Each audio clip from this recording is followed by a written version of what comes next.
Christo, words alone cannot express how much I feel about your programme, so I shall celebrate it through the medium of dance. Just for you. What do you think about this? Amazing. Aren't I? Yes. In every sense. In every day, in every way. I get more and more amazing. Up after the news at 10 o'clock, Britain declares war on Italy. Which person, place or thing can you not understand the success of? And what are the signs that we are still a sexist society? Amongst other things. Nick Abbott. Well, the whole world's gone crazy. Once upon a time, we looked to our elders for guidance on how to conduct ourselves in public. These days, Granny has been told to get lost, and we model our behaviour on that of celebrities. This may not be the wisest choice. Take the issuing of a parking ticket for leaving the car at a bus stop. You may gracefully admit your mistake and accept your punishment, but a celebrity might fly into a rage and lead the police on a car chase and then resist arrest, be wrestled to the ground, and end up handcuffed in the back of a police van. This was the reaction favoured by the ex-wife of a game show host, Ingrid Tarrant. She drove off, despite repeated attempts by the attending officer to stop her, and claimed in court that she felt trapped by the policeman. Which is usually what it feels like when you're arrested, you might think, but that's just because you are not a sensitive celebrity. Our political leaders are no better, and usually go by the code that you should do what they say, not what they do. Take going green, for instance. Diddy David Cameron is keen to exploit the environmental vote, and so visited a green energy project in Norwich, which aims to go some small way to reducing climate change. Every little helps, as any polar bear balancing on an ice cube will tell you. What was not straight out of the Public Relations Handbook was that he went there by helicopter, which, with the possible exception of a chieftain tank, is about the least environmentally form of...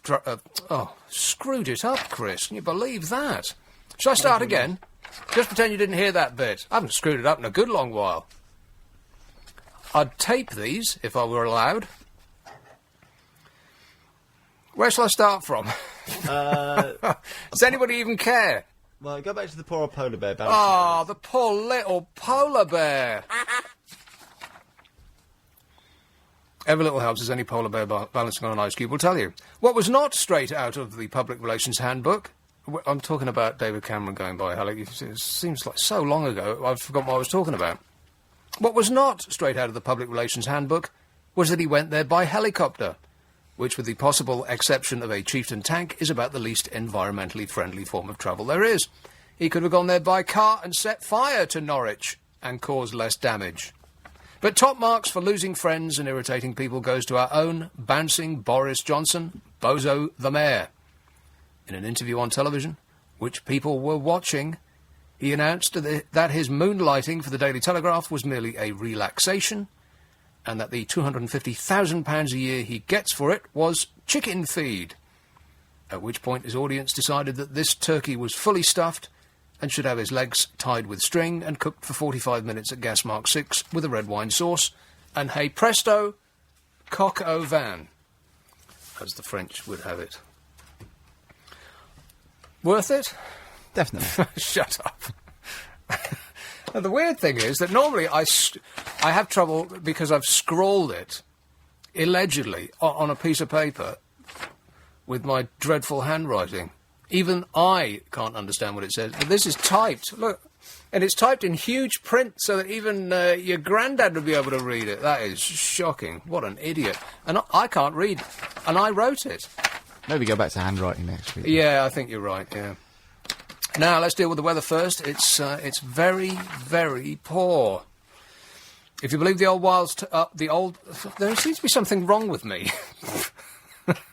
I'll tell you what, it's the alcohol gel. There's bottles of alcohol gel all over the building. Now, this is good stuff for a Saturday night. They shouldn't have left it hanging around. Well, no, you know what? It doesn't taste very nice, but it certainly gives you a bit of a buzz.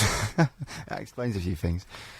If you believe the old wives' tale, the next 40 days will be a washout. This week we had St. Swithin's Day, and the legend has it that a wet one heralds 6 weeks of rainy weather.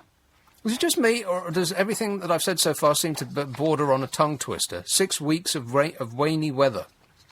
Temperatures for the end of this week dropped to 18 centigrade, which is down on the seasonal average. It could spell the end of summer. Oh, no. Yes. Jonathan Powell of Positive Weather Solutions said it could actually happen that we see this kind of weather for the next 7 weeks. What? We can write off July, and although there are signs it could recover in August, the longer the weather carries on like this, the more summer might be over. Right, if you don't like that weather forecast, you might like another one. The weather might be better on another channel. After Britain's battering of heavy rain, more downpours are expected to deluge the country into next week. Forecasters said there's no sign of a return to a dry, hot summer conditions. Maybe I should go home. What do you think? No chance of returning to dry, hot summer conditions until the end of the month, and warned that rain or showers will continue until at least Wednesday. Experts said 10 days of rain had fallen in some parts in just a few hours. On Thursday night, the south was hit by huge thunderstorms. Yes, I saw them. They were very exciting. Groovy. Parts of London saw half an inch of rain in 30 minutes, with thunder and lightning. Probably the only reason I'm reading this is to read this fella's name. Met Office forecaster Barry Gromit said, Sunday will see what I mean? Sunday will see showers everywhere. Who would write that? They're deliberately trying to pick me, to trip me up. Sunday will see showers everywhere, on the seashore. Temperatures will also struggle at about 15 centigrade in the north and a maximum of 21 in the south across the weekend. Oh, you know what? If I read it more quickly, I seem to stumble less. Monday is a more settled day for most parts, but there will be no escape from the rain on Tuesday or Wednesday. The miserable conditions are a far cry from the heatwave enjoyed at the end of last month. Forecasters said it's likely to be August before pleasant summer days make a welcome return. Well, I've read 2 weather forecasts there, and they both say the same thing. Doom and gloom. So we'll just have to cheer ourselves up some other way. The phone number here, if you want to join in at any point, is 0845... And I don't even know why I'm reading this out, because nobody ever does. 0845 6060 973. What do you reckon that we'll go through the first hour and there won't be one single call? I don't know. Maybe they'll just phone up to have a chat with me. Even if I throw out something like MP's expenses, what do you think about that then? Nothing. Look at that. Completely deserted. All right, I'll carry on regardless. As long as you're listening, that's all right. Now, Italy. Crazy Italian Premier Silvio Berlusconi has had an attack on us. The attack appeared to be a payback for the British press writing about the sleaze scandal that has engulfed the Italian Prime Minister's government over the last 2 months. Is there... I mean, if you've been following it, it is actually quite comical. How on earth is that man still running a country? He shouldn't be running a sandwich shop. In a front-page editorial, Il Giornale, which is owned by Mr. Berlusconi's brother, keeping it in the family, and is also allied with the government, it boasted, "Dear English people, we have now beaten you at everything." Inside, the paper compared Britain unfavourably with Italy in the field of politics, the economy, which is the most embarrassing thing. They're actually, I'm no economist, but I think I'm correct in saying that they are doing better out of this present pit that we're in than we are. Italy is in a better economical state than us. How embarrassing is that? The paper compared Britain unfavourably with Italy in the fields of politics, the economy, industry. Please refer yourself to the comments I made some moments ago about the economy. Industry. You know, half of Italy thinks that the other half of Italy are indigent wasters and they don't do anything for a living. In fact, it's more than it's less than half. It's Milan, and that's it. People in Milan work very hard, you know, as far as it goes, and they think that the rest of the good burghers of Italy are a bunch of layabouts. But now they're beating us in industry. Crime, the home of the Cosa Nostra, is beating us on crime. Fashion, well, all right, we'll give you that one. Football and tourism. Is there anything left? They're beating us in politics, the economy, industry, crime, fashion, football and tourism. And ice cream and coffee, don't forget.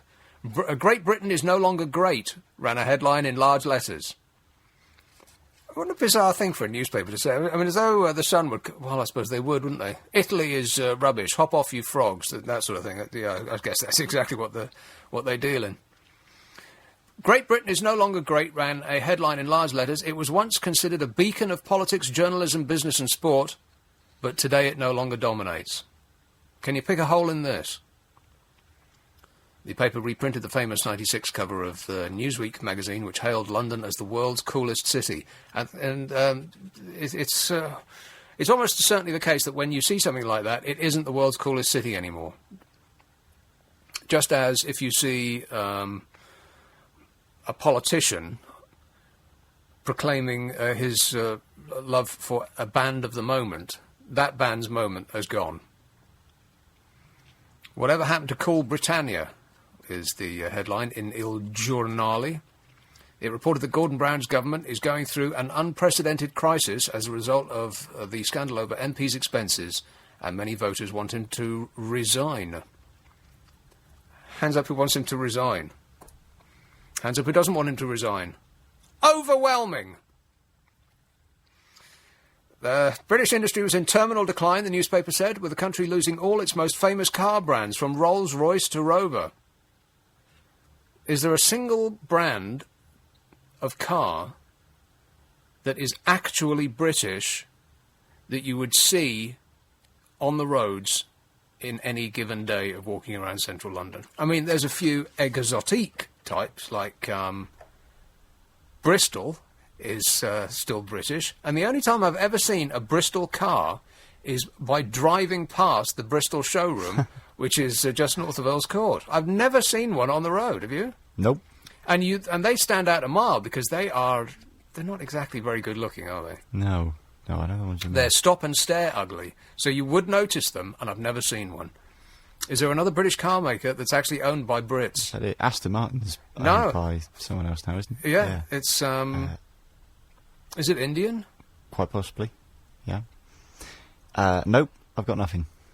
There are a couple of, like, kit car kind of manufacturers whose cars look like they fell out of a box of giant Kellogg's cornflakes. Other cornflakes are available. But apart from that, I can't think of any. I say they still make Meccano in this country, don't they? They what? They still make Meccano in this country. Do we? I don't even know. I'm bluffing. So they're right about that. Once a symbol of British glamour, these legendary automobile companies have passed into the hands of foreign owners. Rolls-Royce is German, of course. Rover is... I don't even know who that is anymore. Is it American? I thought that was German as well. Oh, yeah, probably, yeah. I'm confused. Once a symbol of... gangs of knife-wielding youths had made the UK the most violent country in Europe. Well, they're right about that. This is embarrassing. So far, I'm having trouble picking a hole in this argument. British tourism was in trouble. That's true, too. Tourism is down year on year in this country. People just aren't coming here anymore for many and various different reasons. One of which is every time they read about this country in their local newspapers, it's all about people stabbing each other. And the other is it's just too expensive when you compare it to our direct competitors, which are Paris and Amsterdam, Rome. Not Berlin, really. I mean, you can say a lot of nice things about the Germans if you really concentrate hard and, give it some thought. But as a holiday destination, it's not first on people's minds. So British tourism is in trouble, with not even the weak pound and low-cost flights preventing a drop in visitor numbers, the paper said. In contrast, the British continued to be in love with Italy, it added. Well, it's like the old song. He gave me a how did it run? He gave me a slap and it felt like a kiss. What song's that? I have no idea. Well, you've been such a... I've not been helpful. Honestly, I don't know what I would have done without you. Glad for your service.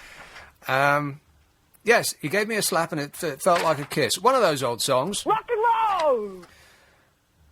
But that's exactly what they're doing here. They're giving us a slap, and we still love them. How could we not? Even British fashion came under attack. The mythical Savile Row has been reduced to a tawdry bazaar, Il Giornale claimed. Well, in essence, they're right. Number one, what's number one? Oh, no, number one Savile Row is Geeves and Hawkes.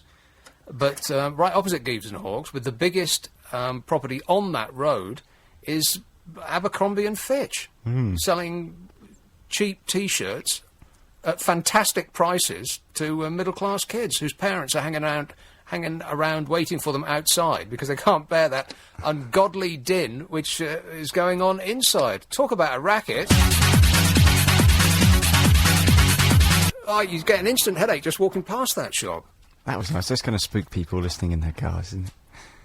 English football clubs, although the world's richest, were dominated by foreign players, also true, and the national team was in such trouble that, and we hold our heads in shame because, once again, you can't pick a hole on it, the national team was in such trouble that it brought in an Italian, Fabio Capello, to sort out the mess.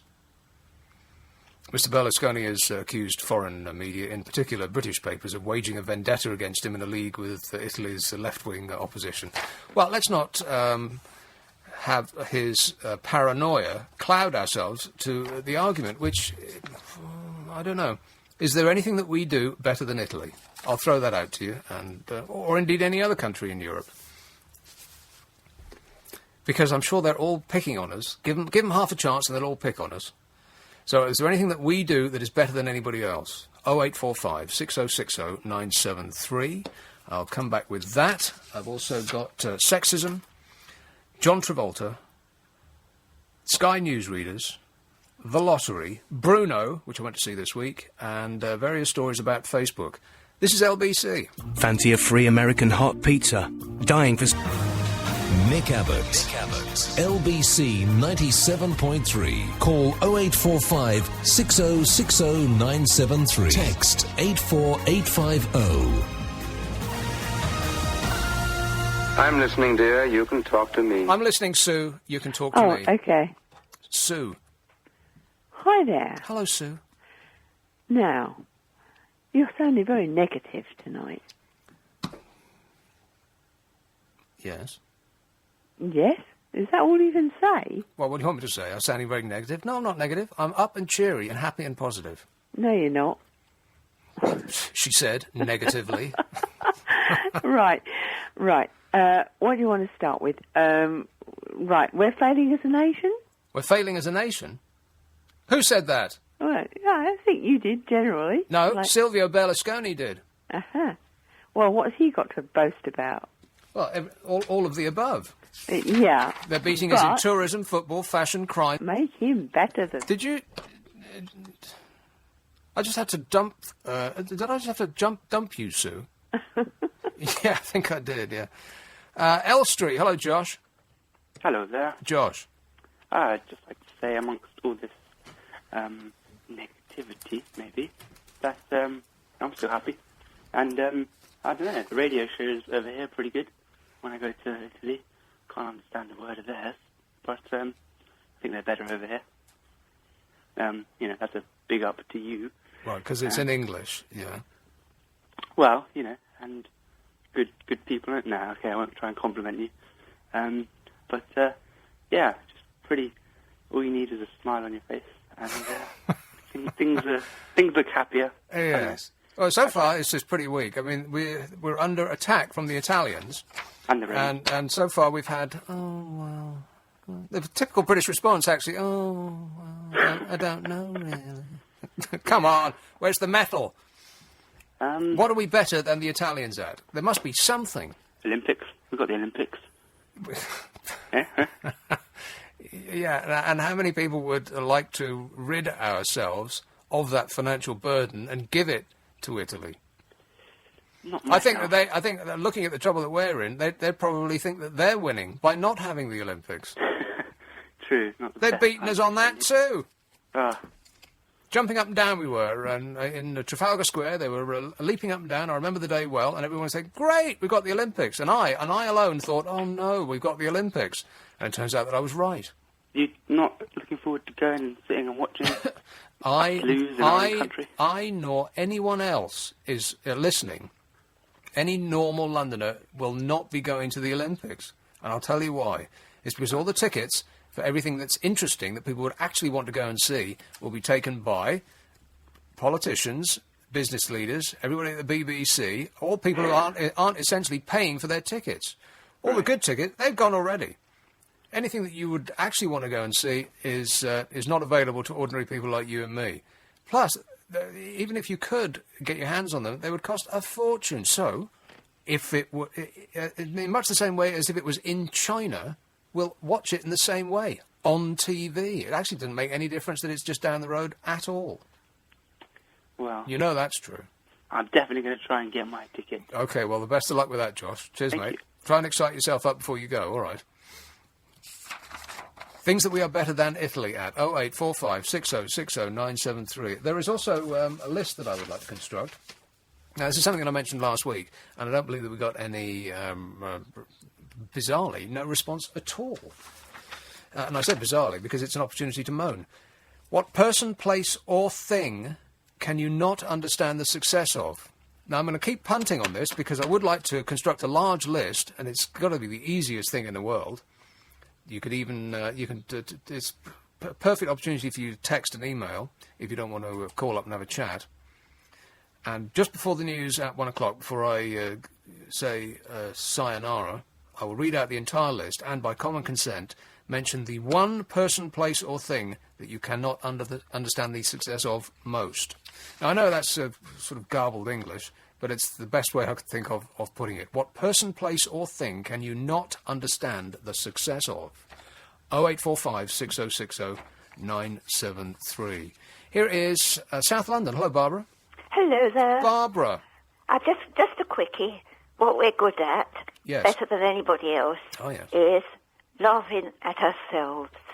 Laughing at ourselves. Yes. You might have something there. Yeah. I'm sure I have. We hit above our weight in music, I would say. I mean, when did you last go into a record store? And, well, when did you last go into a record store? I haven't got anything to play records on. I mean, nothing at So all. I just listen. Ah. I listen to The radio. London LBC. Yeah, of course. And I listen to Classic No, FM. you don't need to go on. Okay. When was the last time anybody walked into a record store and, with the possible exception of opera, selected a record that was made in Italy? I'll tell you when. Never. That's when. Probably when we were in Italy. When you were in Italy, yes, all right. We may have bought one of theirs. Oh, by accident, We yes. keep their finances going. But you're correct that we also punch above our weight in the field of comedy. Yes, we do. Yes, and we laugh at ourselves. Yeah, well, we're the funniest thing at hand. Yeah, absolutely. Thanks, Barbara.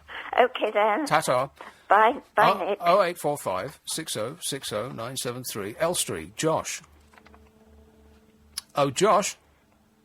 Is that the same fellow that I talked to just some moments ago? I do believe that it Yes, is. it was. Yeah. Ah, okay. So that's what I have for you so far. Have the Italians beaten us at everything? What are the signs... Oh, one thing I haven't mentioned yet. What are the signs that we are still a sexist society? And this was brought to my mind by a Sky newsreader who is not unknown to... not unknown to you. Kay Burley is her name. You know, I was flipping around the TV channels this morning, and it is dispiriting that we pay for the news from the BBC, and yet they're producing a stupider, more giggly, daft news programme than their competitors at Sky. On the BBC this morning, and I was up very early, for some ungodly reason, they had your typical, no offence, Dolly Bird, who had been selected because of the way she looks. Now, there's no end of women who don't look that nice, who know their news back to front. None of whom get on television to read it to us. The same could be said for blokes. But they do get on television to read it to us. And I find that a bit... well, you know what? It's just not good enough. How can they live with themselves by only... Fox News is the same. If you've ever seen Fox News, if you go up the dial and watch the travesty of a news channel, it's like that times 10. Every woman on Fox News looks as though she's been just stamped out of a mould at the back. They're all blonde and they're all good-looking, no matter whether they're reading the news or commenting on it or just calling in. They all look the same. And the same could pretty much be said for BBC newsreaders. They're all dolly birds, and they're put with a dumpy, plain, ordinary-looking bloke. And then presumably, they are told to have some sort of joshing into reaction, like their husband and wife. Painful. On Sky, meanwhile, they had an old, grizzled guy on his own who was making sense and wasn't giggling with his co-host because he didn't have one. That's just something that occurred to me today, but I'll read you the Sky News thing, which is all about sexism, in just a minute, but we must pause for our own extremely attractive, you'll have to take my word for it, newsreader. This is LBC.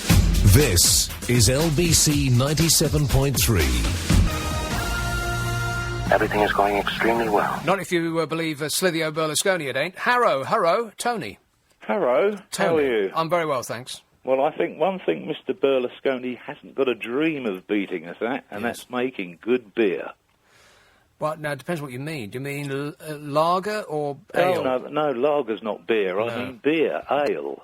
Are you one of these people that squeezes themselves into lederhosen and sits in a puddle of beer so as to determine its stickiness, and the stickier the stickier the seat, the better the ale? Certainly not. They do that, don't they? I didn't just make that up. The camera people do that, don't they? Campaign for real ale. I like to taste a lovely, good British ale. There's not a thing to compare with it in this world. I think you are part of a decreasing minority, though, aren't you? People just don't choose to buy that stuff. Well, I think that's because the commercial world pushes the other cheap, nasty stuff. But once you've got used to British ale, you won't go on to anything else. But that's the key is in what you just said. Once you're used to it, in other words, it's an acquired taste. Well, so is a decent wine. Well, I don't know. I've been drinking wine for decades now. And I bet you didn't like it when you first tasted it, though. Well, no, I'm not sure that's entirely true. And most when I was people a don't child, like Scotch when they first taste it. Well, people don't like Scotch ever. They force themselves to take it because of the exciting effects. But I don't believe that anybody actually likes Scotch. I believe good British ale is it's the nectar of the gods. I don't think you can beat it. Right. Okay, I'll put that down. Thanks very much, Tony. Thank you, Nick. Yeah, acquired tastes. I don't think people are prepared to work at liking things anymore. It has to be immediate and instant, and therefore bland. And that's the way that almost everything is going that you can think of. Can you think of anything that is not getting more bland as time goes on? Gosh, that is actually not a bad question. Is there anything that you can think of that is not getting blander as time goes on?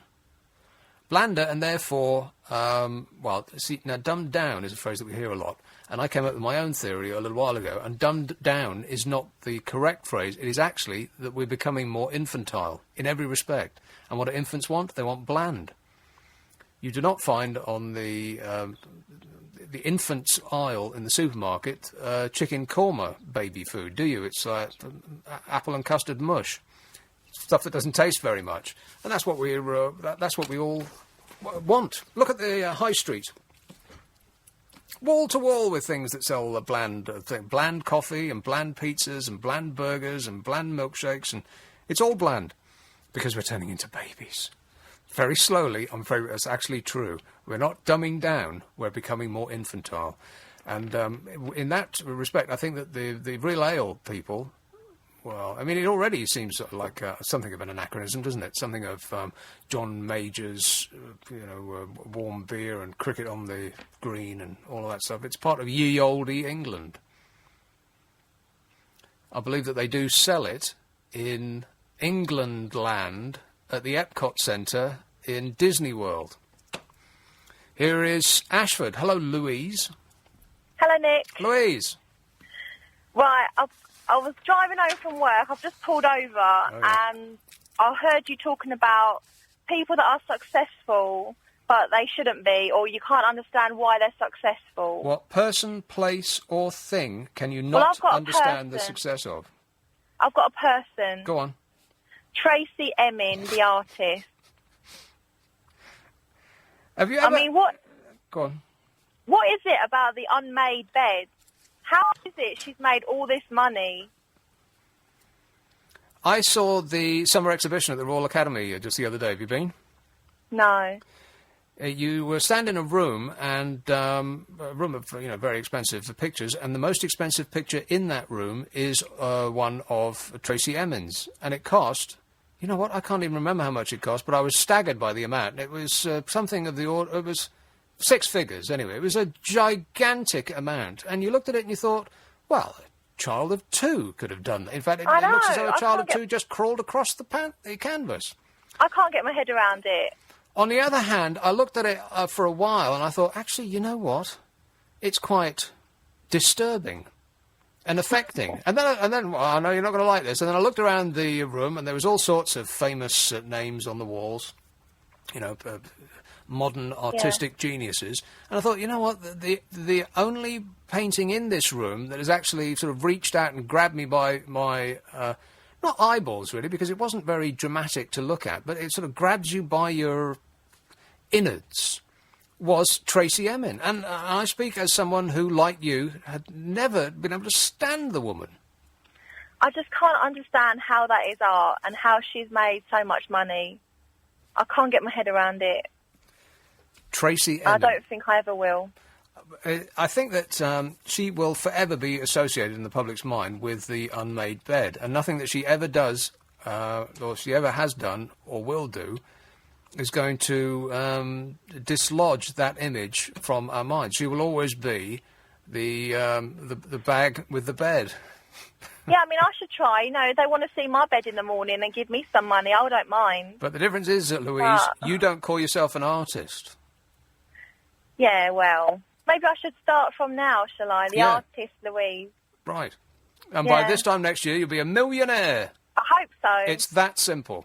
That simple. All right, thanks very much, Louise. Anyway, good show. Cheers. Thank you. Tara, I'll stick her on the list, even though I'm not entirely sure about that now. She had 2 works in the Royal Academy's summer exhibition, which is pretty good this year. I mean, all the critics, particularly the pompous... His persona is of a pompous ass. He did this programme on Italy where he wandered around with a parasol and talked about statues' buttocks. He was all talking about their buttocks. So I think that part of his personality is put on. The fellow I'm talking about, I'm prevaricating because I can't remember what his name is. What's his name? I'm struggling as well. The fellow who writes for the Evening Standard, he's the artist, it's Sewell. Brian Sewell is the correct answer. Yeah. Brian Sewell's buttocks. He's all talking about buttocks on the television. He hates the summer exhibition regularly. Every year, can't stand it. I haven't actually read his review of it this year because I just assumed it was the same as for the last, as long as anyone can remember. I actually thought it was pretty good. I mean, there's some rooms in there that are really well worth seeing. You should go and have a look. Take a quick peek. There's 2 works by Tracy Emin in there, and even though you look at them and you think, well, did a child do this or what? You come away with those foremost in your mind. Hard to keep many of the pictures in your mind. Apart from there being so many of them, they just sort of meld into one. But hers did sort of reach out and grab me by the, Windlesham. Hello, Tom. Yes, good evening. Tom. Good evening, good night, yes. How are you? I'm very well, thanks. Yes, I'm just calling to start off about Ricky Gervais. Ricky Gervais? Yes, I just think he's the most talentless chap I've ever seen. He's the most talentless chap? Sorry. Did you mean that, or was that a mistake? Yes, that was a stumbling fault. Oh, right, OK. Yes, I just... Sorry, I don't get him whatsoever. What about The Office? I mean, OK, there was only 12 of them. You know what? I never saw it. I saw one episode and I just thought... Well, hang on a moment. How can you judge somebody's career without actually having seen anything that they do? Well, I saw a couple of episodes, but what really did it for me was the Princess Diana Memorial Concert. Well, yeah.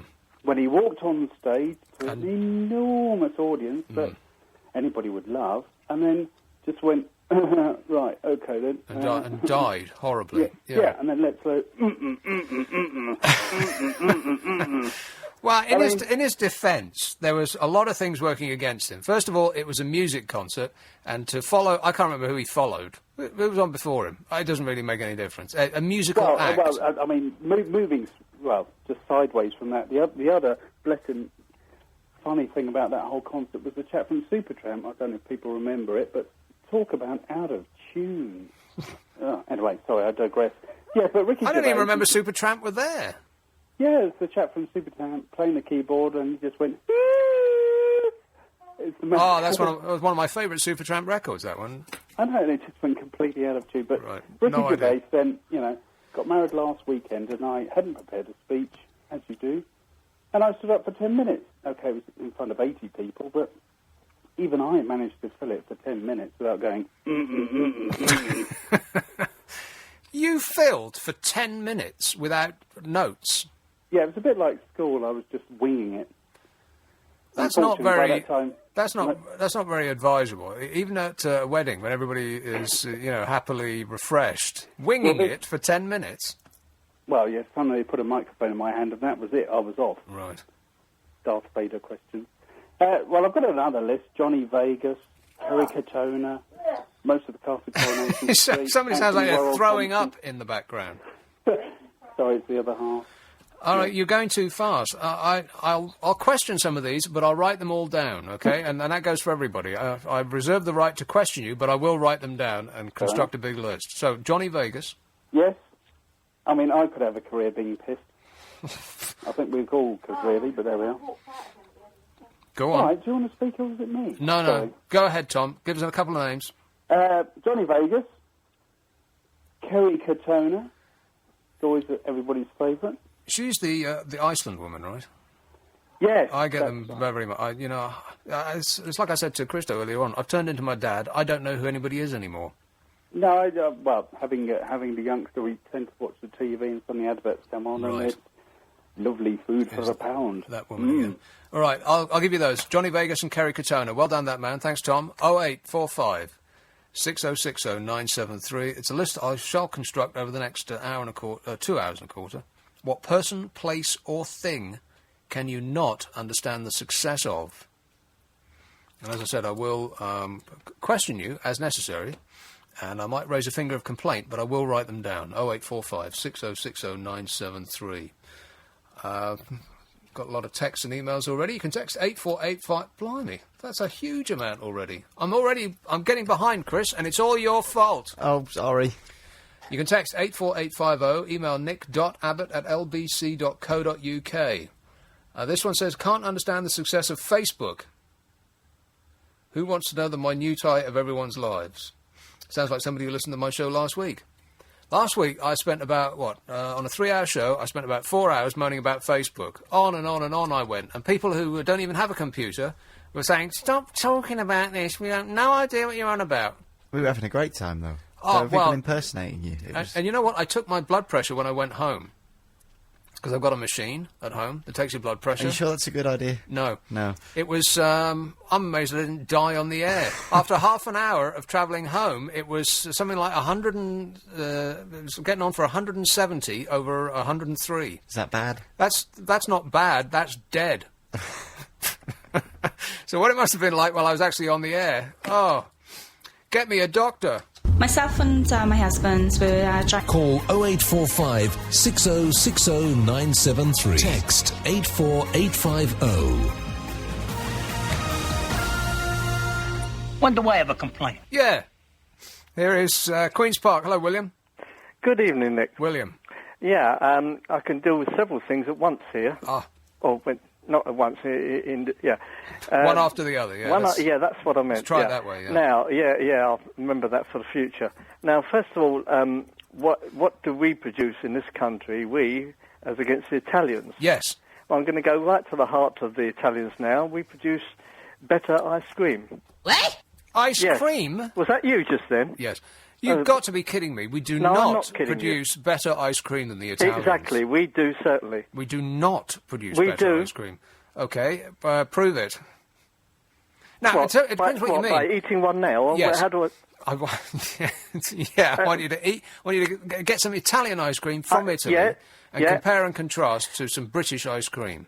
Yeah, we have the best, and it's produced in England. It was actually produced, it was made and produced initially in West London. Do you want me to name the brand? No. West London. London ice cream. I couldn't think of anything that sounds worse. Originally in Portobello Road. Right. Well, you can sell it to me until the cows come home. But Well, I can name the product. Yeah, but please don't, though, because that All would right, turn I into won't an, then. turn All right, into well, an there's no- advert. And it beats Italian ice cream, gelati, hands down. Rubbish. It's not rubbish. On any Italian street corner, you can buy two things that Blimey, are... I wouldn't buy oil at an Italian street corner. On any Italian street corner, you can buy you can buy two things that are world beaters, astonishingly time and time again, and they are ice cream and hot dogs. No, Oh, sorry. And coffee. Coffee. What does that mean, coffee? Coffee is the favoured drug of the human race. Yeah. And the Italians, bizarrely, even though they don't grow it, just put water through it better than anybody else. How they do it, no one knows, but they do. And they also do better ice cream than anybody else. And like I said before... No, they don't. You could say they don't till the cows come home. You don't make it true. Well, unless you are prepared to taste good London English ice cream, you can't make comparisons either. Are you threatening me? No, I'm challenging you. But getting away from that... Oh, yeah. Yeah, because we come to a stalemate there, because you don't have any idea about English ice cream, and I do. I think I won that one, yeah, but go on. No, you didn't. It's a draw. As against... you mentioned the dumbing down, the blander, the infantile... Yes. Increasing infantilism in this country. There's no better example of that than celebrities. Celebrities, What? yes. What? Infantilism. Infantilism. No, infantilism. All right, infantilism if you want. No. Infantilism. No, infantilism. Infantilism. There you go. But that's wrong. Infantilism. You are infantile, infantilism. There you go. Right, that's two things you've been wrong on. What else you got? There's no better example of infantile behaviour. Is that right? Yeah. Infantile behaviour than that of celebrities. The celebrities cult. No matter who you mention, they only get their glory from that behaviour. I can name names, but I'm not allowed to. Who says you're not allowed to? Well, you've already said so. No, I said you can't... In relation to ice cream, and that's not even a person. Yeah, but you can't mention an ice cream brand and say that it's better than anything you can buy in Italy and it not be an advert, and that's against the law.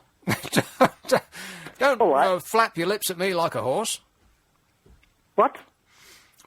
Like that you went. Well, that's an infantile argument. But anyway, it's an infantile response. One of the best examples of infantile behaviour is Russell Brand, who not only is infantile, he even speaks like an infant. You ever heard him talk? Well, as a science experiment, I did watch some of his stand-up, which was on the TV a few months ago. Yeah. Now, admittedly, I went into it thinking the worst, because I hadn't liked anything that I'd seen of him or read about him up to that point. But I thought, you know what, I'll force myself to do it, and I might be proven wrong. And I wasn't. He was on stage practicing onanism.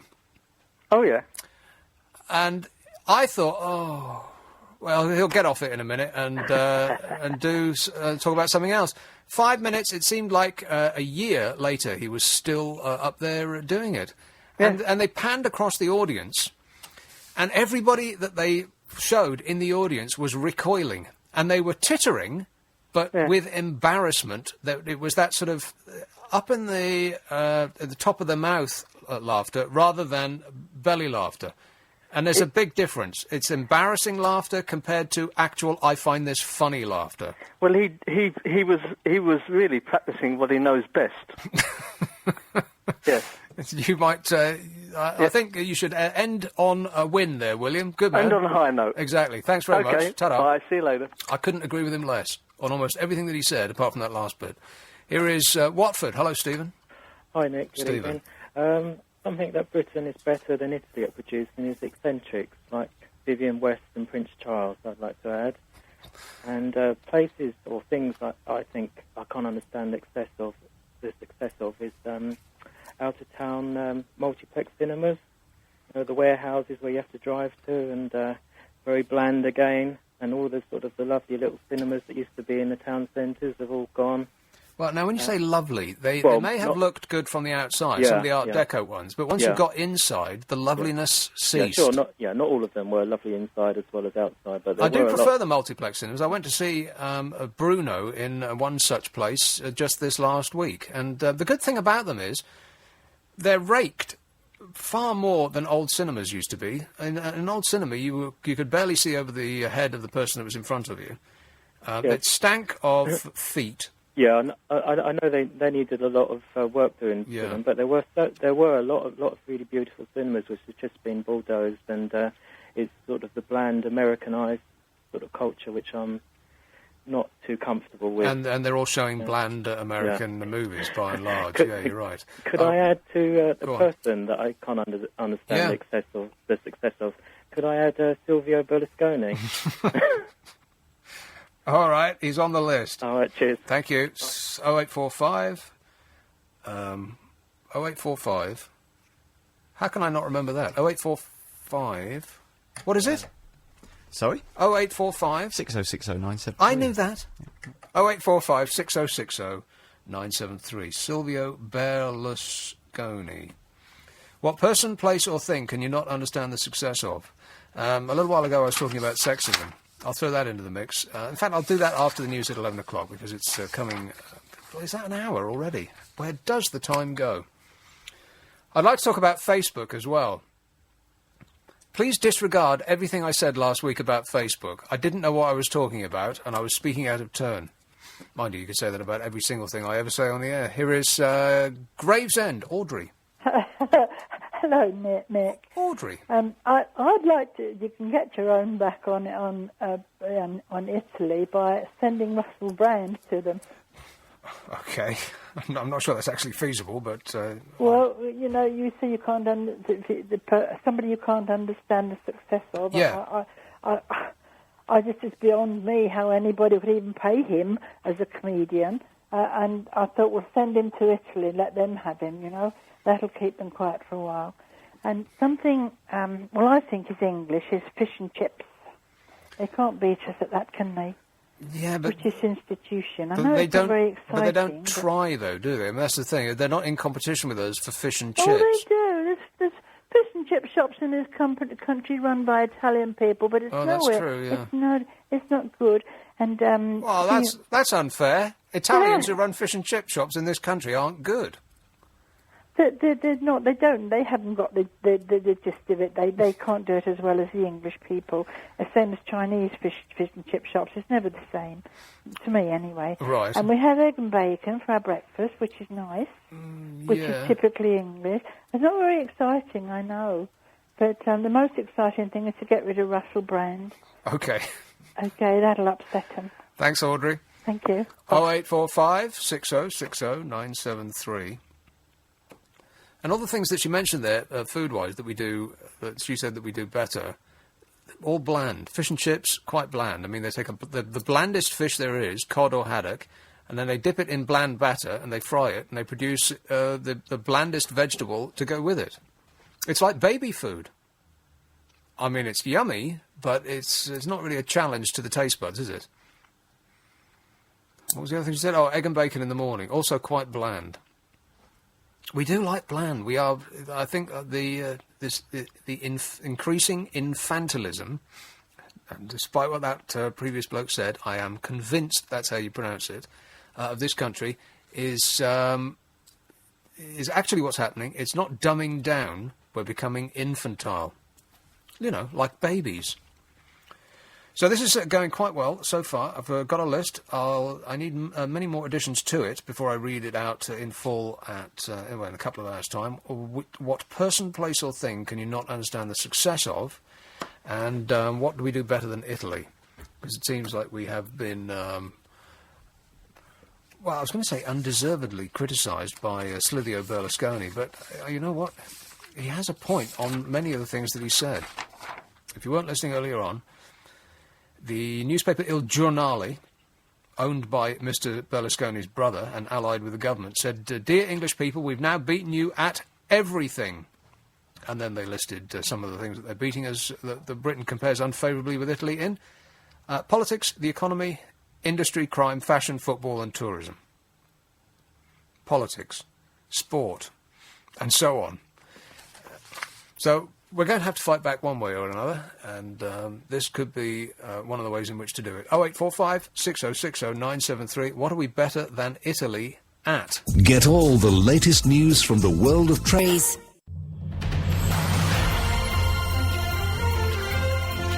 A couple of suggestions by text and email.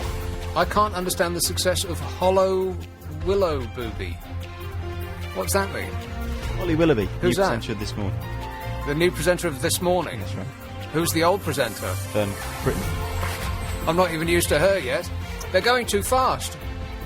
Hollow Willow Booby. Yeah, all right. This one says, I can't understand the Smurfs. Why do so many people like those little blue beasts? I wasn't aware that they did. What person, place or thing can you not understand the success of? This is LBC 97.3. Call 0845 6060 973. Text 84850. Listen to him. He knows everything. You can text 84850, email nick.abbott@lbc.co.uk, and the phone number, as a nice man just said, 0845 6060 973. What person, place or thing can you not understand the success of? Got a good list going?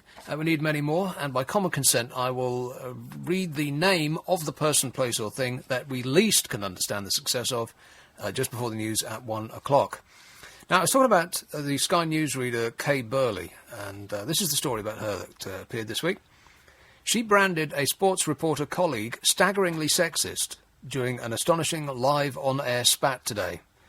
See, the Sky News presenters, they have a fight. They fight with each other, which is much more entertaining than the BBC News presenters, who giggle and josh and flirt with each other like they're,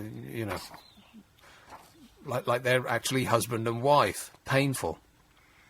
Nick Powell was the sports reporter, and he'd suggested, and when I read this, I don't know what she's on about. See if you can make more sense of this than me. Nick Powell had suggested that the English golfer Ross Fisher would not be returning home from the European Open at Turnberry in Ayrshire if his heavily pregnant wife went into labour. He said that Mr. Fisher's wife Joanne would keep quiet so as not to jeopardise his chance of winning the grand prize at the 138th Open. Mr. Powell said the golfer, who was moved into contention, or who had moved into contention at the championship, would not travel back for the berth while in a position to win the tournament. Does that sound reasonable to you? Were you even listening? I was. I can sort of see where she's going to go with this, but I don't think she's right. She said an outraged Ms. Burley immediately shot down his comments. She said, quote, staggeringly sexist comments coming from my left here. I don't get that. Why is that sexist? That's not sexist, that's just sensible, that's just smart. She essentially doesn't need her husband there when she's giving birth, and if he can win the... how much money do you get for winning the 138th Open? I bet Quite a lot, you'd imagine. I bet you're desperate to Google that right now, aren't you? Yeah. Can I do a two-Ronnie-style thing and answer the previous question? Go on then. It was the crystals that did He Slapped Me and It Felt Like a Kiss, which might be quite appropriate at this particular moment. Hit the crystals, yeah. Rock and roll! He slapped me and it felt like a kiss. But isn't her point that she was there at home, desperately, painfully holding the baby in, if that is possible, which clearly isn't, in order to, keep her man happy? No, I don't think that's what she was going for at all. I'll just read the rest of the story and it might become clearer, although I doubt it. She told viewers staggeringly sexist comments coming from my left here, but Mr. Powell responded, she knows where the bread and butter comes from, this is the wife of the golfer, and an open title is not to be sniffed at. Is this you, by the way, furiously trying to find out how much money you get for winning the Open? Yes. Sitting there, motionless. Sorry, I'm on it, right. Which is true, it's not to be sniffed at. Must be a huge amount. It's not sexist, he said. I only mean that he's the main breadwinner I happen to know. Ms. Burley said she probably brings some money to the table too. Well, she's guessing. She's got no idea. She then... Blimey, it was a full-on fight. She then asked women viewers to phone in with their opinions on Mr. Powell's statements. And I would presume that the people who are manning the phones are pulling their hair out, because that's the last thing that they want. Why do news organisations invite your comments about their stories? That they started to do that for reading emails from viewers out. Oh, I think it's disgusting, said Ethel from Eltham. Like anybody cares what Ethel from Eltham thinks. Just tell us what the news is. And stop giggling. Ms. Burley asked female viewers to phone in with their opinions after Mr. Powell made his comments. The incident isn't the first time that the presenter has courted controversy. Last year, she clashed with a photographer during a press crush when Naomi Campbell arrived at court. The newscaster was apparently hit in the cheek by a camera and was then seen with her hand around a photographer's throat. Huh. But I am mystified by that. I don't understand why that is considered to be sexist. How much money? Right, prize fund of £4.2 million. Right. The winner gets £750,000. £750,000. Keep you going for a while, wouldn't it? Boris Johnson would call it chicken feed. But you and I would think that that's a vast amount of money. And well worth missing the birth for, right? Because she doesn't need him when she's giving birth, am I right? She's probably better off without him. Yeah, and he can't win the golf unless he's actually there. You've got to be in it to win it. He could have a go. Yeah, I mean, he could leave and they could give it to him just because they thought he might win, but it would be a precedent.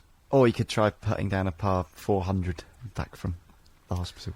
Yeah, he could hit one of those shots that actually lands in each of the 18 holes. It just bounces from one hole to... I'm sure it's possible. I've seen it done in cartoons. Yeah, definitely, yeah. But I don't really understand what that's about. Perhaps you can illuminate me. But I think a more general question is, what are the signs that we are still a sexist society? And ageist, of course, because that was something else that came up in the... there's been... people have been talking about this for a little while now. Women on television do get shunted off after a while.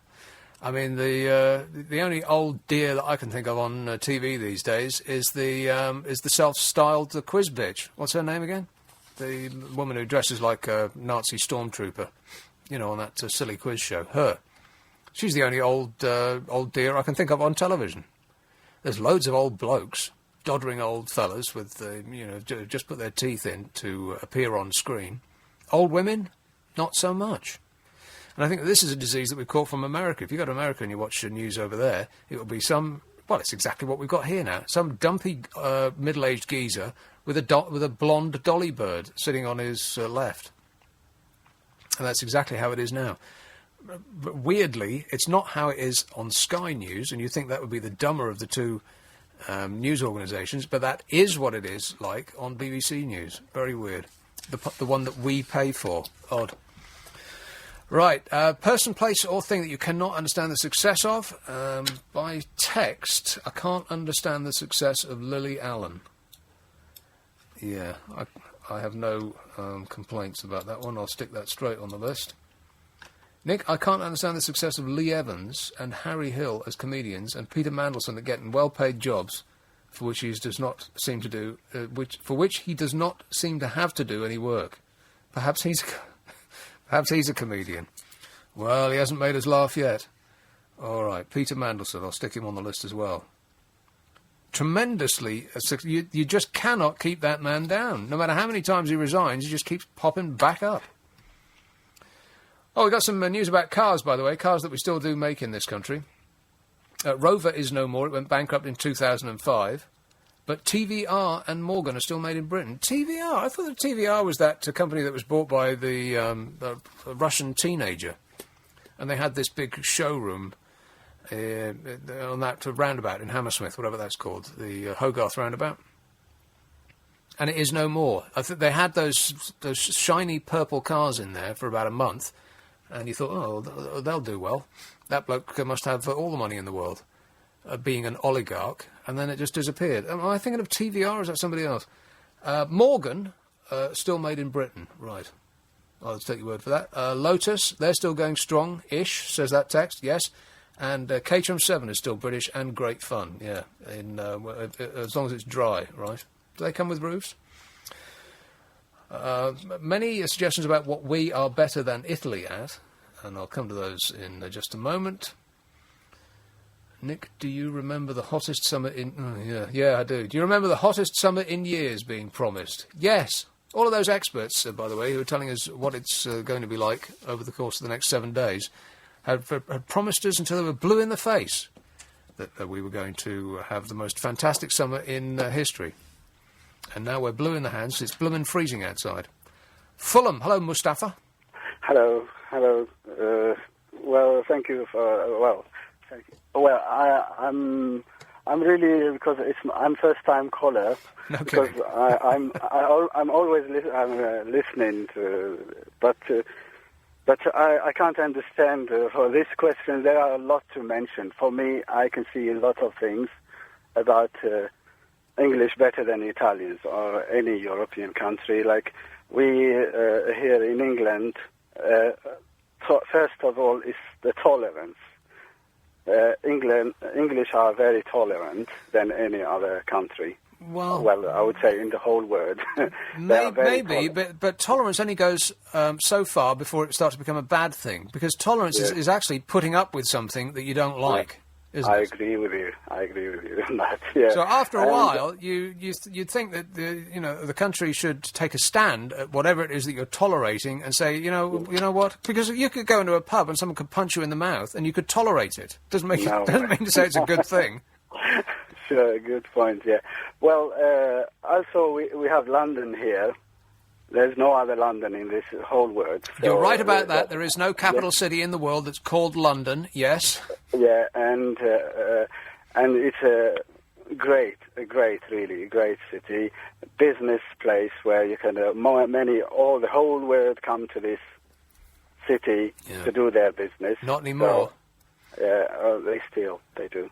I think once that 50% tax bracket kicks in, and once the accountants find out, should they find out that they can't get around it, although I'm sure that they're up all night at the moment trying to figure out a way to make the millionaires and the billionaires not have to pay any tax at all, never mind about 50%. But if they can't find a way around it, then they won't come here anymore. Well, that's very irritating, by the way, isn't it? The people who actually should be paying tax, they say, well, if you're going to tax us, we'll just go somewhere else. So how annoying is that? Yes, very, very annoying. There are so many things. I haven't thought about really about taxes, but I don't think so. I wouldn't say I don't agree with you, but nearly.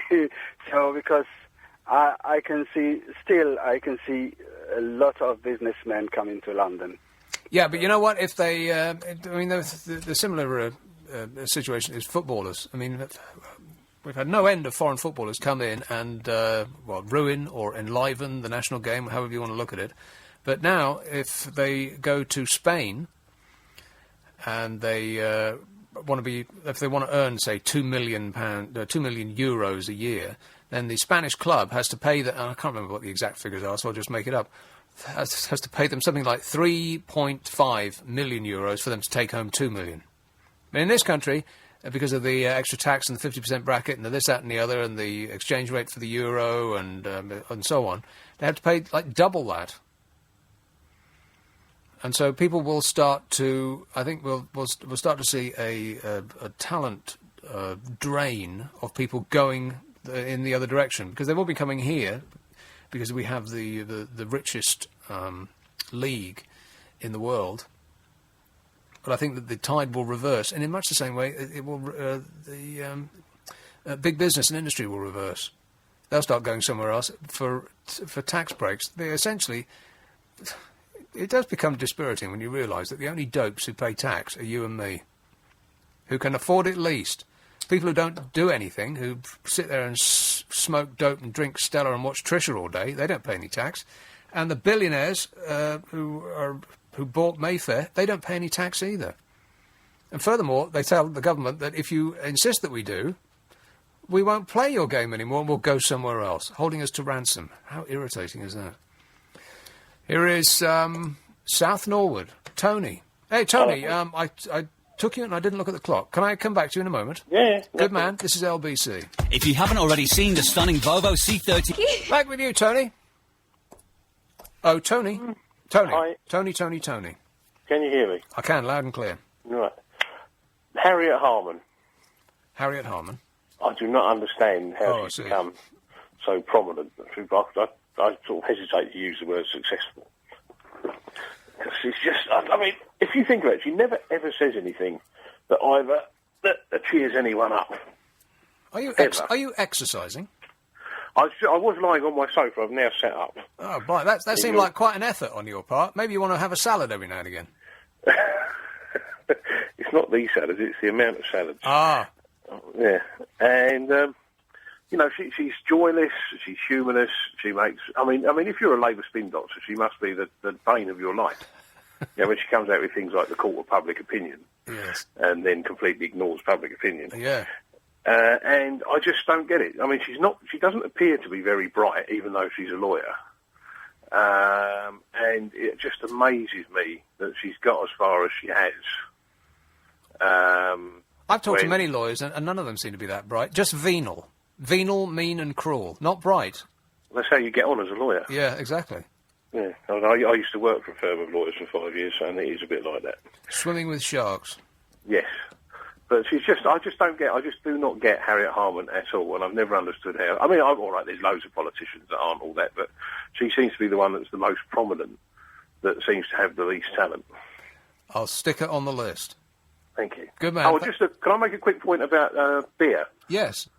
I used to work in a real ale pub. Oh, yeah. It's all disgusting.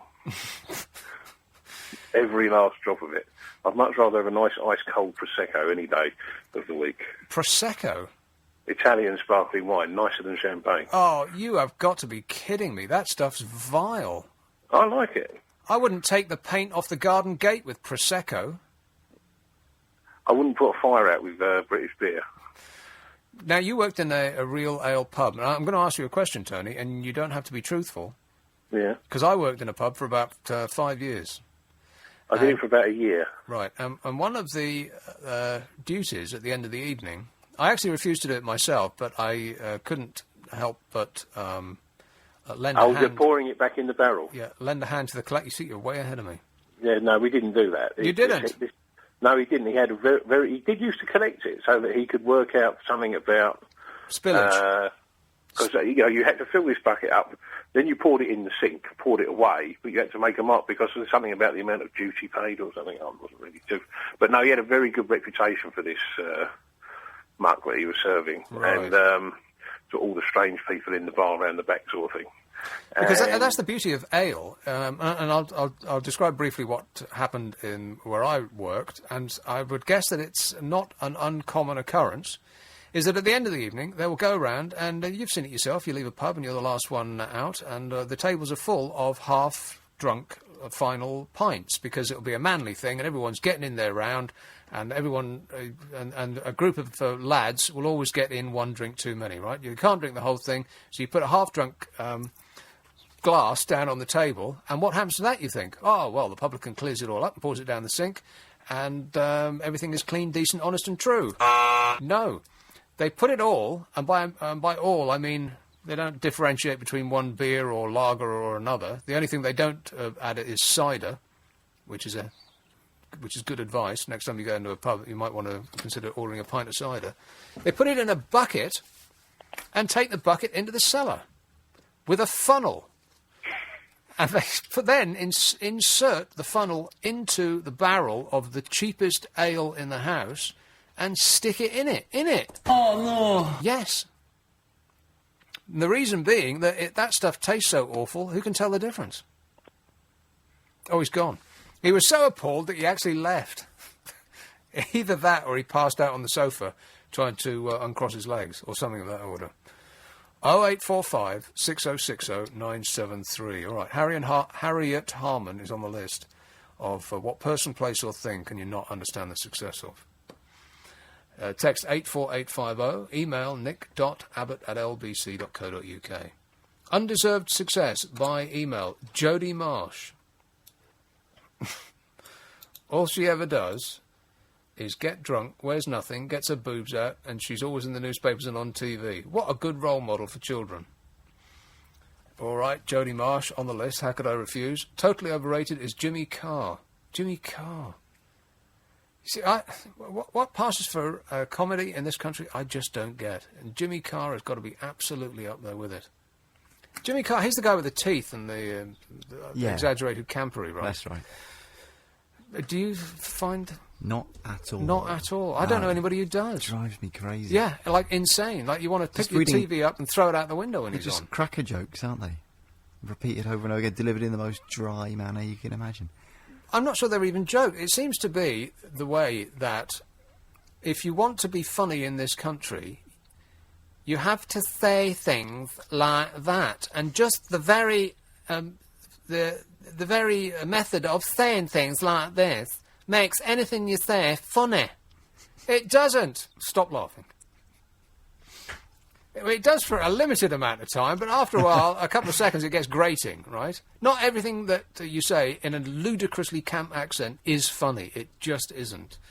And it seems to go all the way through light entertainment. Graham Norton. Yeah. Please explain the success of Graham Norton, other than he just speaks like that. Does he speak like that? I don't know, that was more Lily Savage you were doing there. Right. I think. Well, no, I understand Lily Savage, because he's actually properly funny. Yeah, he's a very clever guy. Paul O'Grady. Yeah, Paul O'Grady, right. But Jimmy Carr, no, I am mystified. But maybe try doing the whole show in that accent next week as an experiment. Yeah, I'll do that, yeah. I don't think I could even do it for the rest of this minute. Right, Jodie Marsh, Jimmy Carr. P.S. The M25 accident has now cleared, says Jay in Crawley. I didn't know there was one. I can't understand Katie Price's Jordan's success. Is Jordan Jodie Marsh, or is that somebody else? Am I being particularly stupid in saying that? No. It's completely unreasonable to expect me to keep up. Katie Marsh, Katie Price, Jordan, and Jodie Marsh. They're different people, right? Are they three different people, or just two? I've got no idea what's going on anymore. And I don't believe I'm missing out greatly. This one, I just don't get Lee Evans. He's on TV at the moment. It's a sellout show from the O2. How? How, says Sue. I don't know, Sue. It's a mystery. 0845 6060 973. The things that I brought in for you today are, he said, desperately trying to search for the piece of paper that they were written on. Aha. What person, place or thing can you not understand the success of? What are the signs that we are still a sexist society? And ageist, I'd have to add that. And have the Italians beaten us at everything? Because the list is quite convincing, as written in the Italian newspaper Il Giornale, or Giornalo, or one of those Italian names.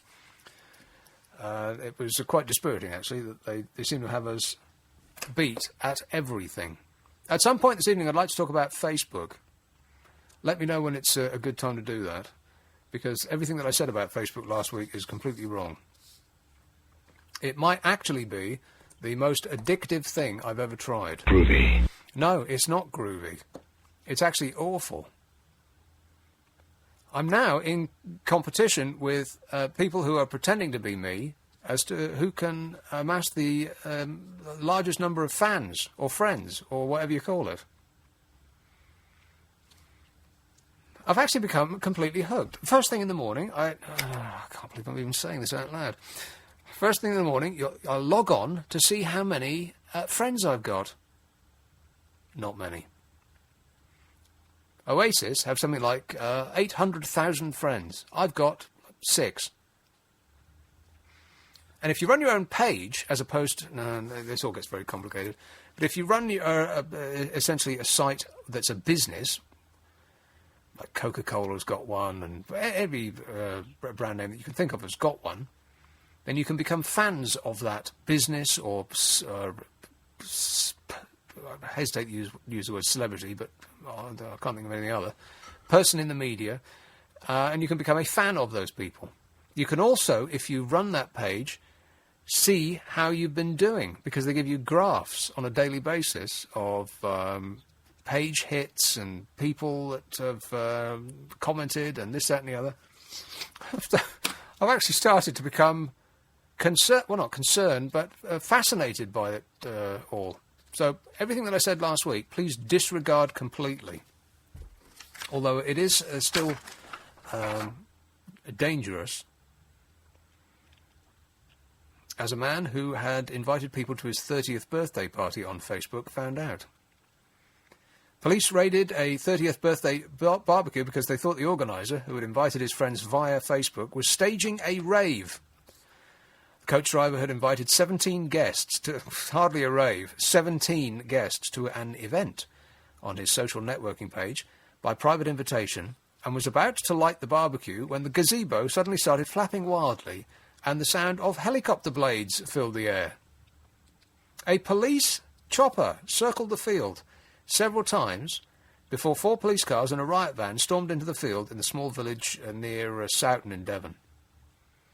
8 officers wearing camouflage trousers and body armour then jumped out and ordered the party to be shut down or everyone would be arrested. Andrew of Exeter in Devon said, "It had started to rain, so we'd gone under the gazebo. All of a sudden there was a noise in the sky. I honestly couldn't believe it. The thing hovered over us for 25 minutes, watching 15 people eat. They told us to take down the sound system and said everyone's got to leave. It was 4 o'clock in the afternoon and we hadn't even plugged in the music yet. We tried to reason with them. They even offered for them to take the power lead for the sound system away, but they were having none of it. It was on private land, nowhere near anyone. They weren't even playing any music. What the police effectively did was come in and stop 15 people eating burgers. Eating burgers under a gazebo is against the law."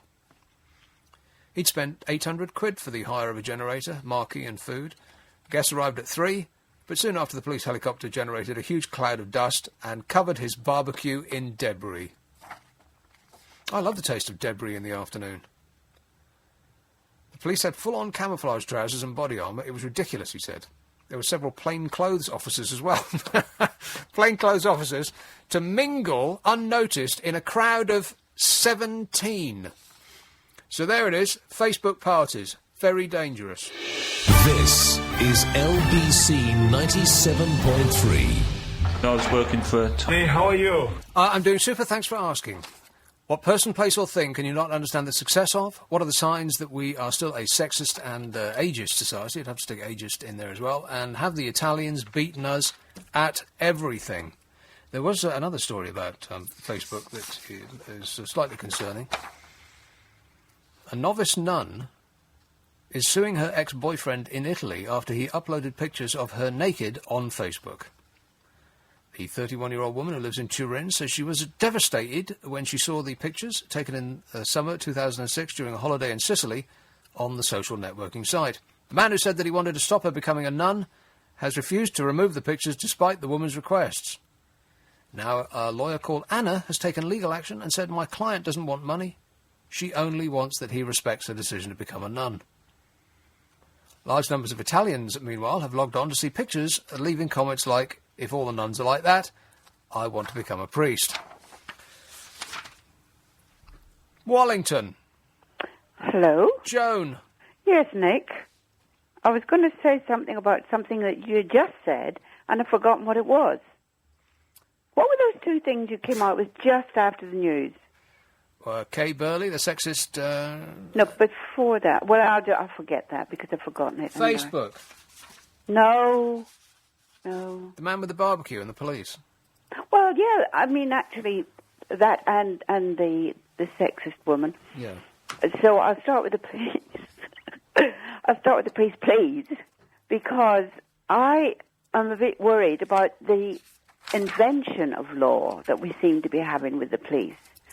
I used to think, if I was a good boy, or if I was a good girl, and if you were a good boy, you knew the law, and you wouldn't do that thing that was against the law, because you didn't want to be arrested, you didn't want to go in prison, didn't you? Well, yes. Right? Go on. But nowadays, it seems that a policeman come along and arrest you, and you think, well, that's not against the law. What are you arresting me for? Because they get an idea in their head they simply want to arrest you. The man who left his son in the car, the 8-year-old boy in the car, and when he came back to the car, having popped into the bank, and the police said he would now have it on his record, and for 10 years, that he'd left this boy in the car. Well, he shouldn't have done that. Well, why shouldn't he have done it? An 8-year-old in the car? Yeah. What's wrong with that? Is that against the law? Well, it should be. Why? Well, are you being deliberately obtrusive? No! I wouldn't... Why? You can't leave an 8-year-old in the car and then just wander away.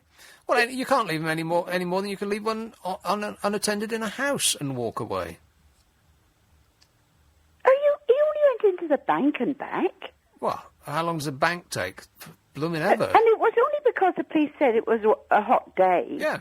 But he wasn't over hot. There was nothing wrong with him. Well, he was sitting playing with his computer. Yeah, but if a dog can die in a hot car, then it's probably no good for a child. Yeah, but then the boy could easily have got out of the car. And then what? What's wrong with the boy being out in the street? I can't believe you're even saying this, Joan. Goodness It's outrageous that he would leave an 8-year-old child in a car unattended. You've got to be making this up. What? Are you saying then an 8-year-old boy can never be in the street unattended? Well, It depends. Or on a bus unattended. Yes. Or on a train unattended. And what was he arrested for? Well, just leaving the boy in the car. Well, right. And as I say, if that was a law, then none of us would do it. We'd say, oh, no, we can't do that because it's against the law. But what we're finding now is that the police, like this business of the helicopter and the party, the barbecue, they weren't breaking the law. No, but you see, the police thought that they might. Yeah, but that's not an excuse for doing what they do. No, well, I would agree with you, yeah. And as I say, an 8-year-old boy, I mean, my kid would go round to the school on their own from 5. Maybe it's just different times, you know. When we think about what we used to do as children, we used to climb trees and just wander off and go fishing on our own, and all of these things that people would tear their hair out for health and safety reasons these days. Well, I don't know they would, because normal people would say to their children, all right, there are a couple of you, 3 of you, go and play in the park. And they would. So, just because the police thought it's a warm day, didn't mean the boy was actually very warm. The windows were open. No, that's the first time that you've said that. Were the windows actually open? Yeah, he had the sky thing, the thing that was on the roof. The sunroof was open. I mean, he wasn't hot. Okay. There was nothing wrong with him. Right. So, and it's like people I knew, they were stopped by police, and they said, well, what have you stopped us for? And he said, well, the person in the passenger seat was wearing their gloves. What? Yeah, I'm not kidding. I got stopped in the street for wearing gloves. Yeah, that's right. I remember now, and I did tell you about this incident as well. And what I mean is this amounts to the fact that instead of being afraid of breaking the law, you can now be afraid of being arrested for nothing. For not breaking the law. It is illegal in this country not to break the law. Yeah, just because, because this is a very nice... the police are now looking for trouble with ordinary people, not criminals. They've changed their attack. It's not that you're breaking the law, not that you're a criminal. It's, oh, you're a motorist, or you're a nice ordinary citizen. Well, I think that this is probably a feature of what they call the target culture. If a target is sent down from on high, that you must arrest this number of people, it's a ridiculous thing to say, because an amount of people have to be found to have committed a crime before you arrest them, so it's daft from the start. But if they do that, then being human beings, what are they going to do? Are they going to go out of their way to solve difficult, complicated and long-winded crimes? Of course not. They're just going to fill up their numbers the easiest way possible. No, that's exactly it. How the politicians don't... Well, they probably do know it. It's just that they can go on television and say, look, we set this target and we met it. Hurrah for us. Mm. Yeah. And the other thing was, of course, this woman who's talking, this newscaster woman, and she said, oh, they were being sexist. Yeah. And she said, after all, she said, this woman might actually be bringing in some money into the household. As if it would be okay if that woman was bringing money into the household. She would be somebody, but if she wasn't, well, that would be a different matter. Yeah. Now, that is sexist. She was being sexist. The woman who was saying that the fellow was being sexist was being sexist. Yeah. What she was basically saying is, unless a woman brings money into the household, she isn't of the same value. I'm not sure that's what she was saying. I find it difficult to understand what she was saying at all. Well, she did say, oh, you don't know. She said that woman may have been bringing money into the household. Yeah, but so what? Yeah, but what I'm saying is, why should that make her a better person? Well, I don't think she was saying that made her a better person. It was like she would have more value if she was bringing money into the household. I've just had a text. And that's what's happened with Women's Lib, isn't it? That you're really assessed now on your ability to be like the man, to be working outside the home and bringing money in, instead of saying what you're doing as a mother, as a woman, running the home is a value, the same way of value than if you did something like that outside the home. Well, it's often the case when there's been a perceived bias one way, that instead of going to a state of equilibrium, they will go past the state of equilibrium to a state of bias the other way. Yes. Does that make sense? Yeah, or is it that does. just too vague? But I do think it's because what we have now is, if you look at our media, we are sexist against men, essentially, who are portrayed as idiots on television, vacant dopes. Men, always men. You can't do it with women anymore. So I believe. So the pendulum has swung past equality, where men and women are equally stupid or bright, and to the opposite end of the scale. From where it used to be, where women in the media were, wearing bikinis and emerging from the surf to advertise vodka or Bacardi, or whatever it was, that you'd never get that anymore. Yeah. You get completely opposite, and every poster in town has got some bloke with his shirt off. Isn't it about the way that they're trying to make us swap roles? They're saying women should be doing what men usually do, which is go out and work and be, stroppy out there. And the men should be helping with the housework and the babies.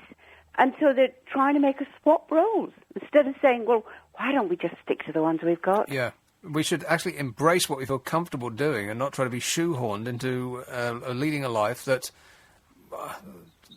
people it's not natural. Well, exactly, yeah. Yeah.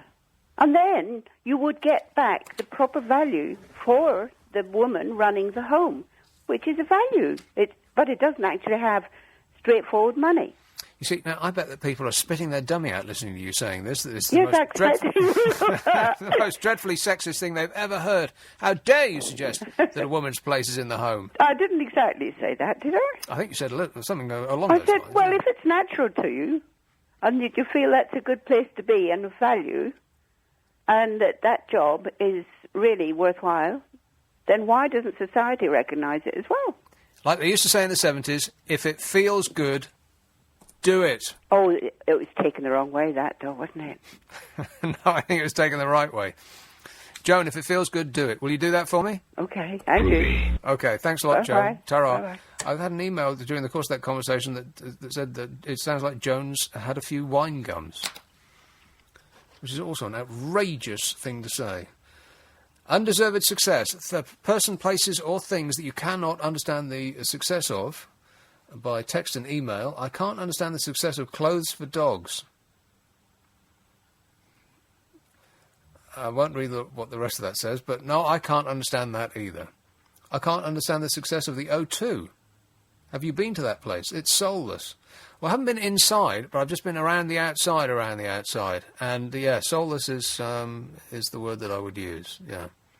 But it's essentially a mall, isn't it? It's a shopping mall with restaurants instead of shops. What mall isn't soulless? I think that's the nature of the game. Nick, I don't understand skinny jeans, especially on men. Oh, I'm going to have to write that down. Skinny jeans. Especially on men. Yeah, why do men want to look like women from the waist down? Mystifying to me. I'll add that to the list of the things I don't get. This is LBC. Don't let a chip in your windscreen spoil your holiday. It could crack at any time. So let Autoglass repair your chip before it's too late. If you're fully comp, most insurance companies will pay, so it's free for you.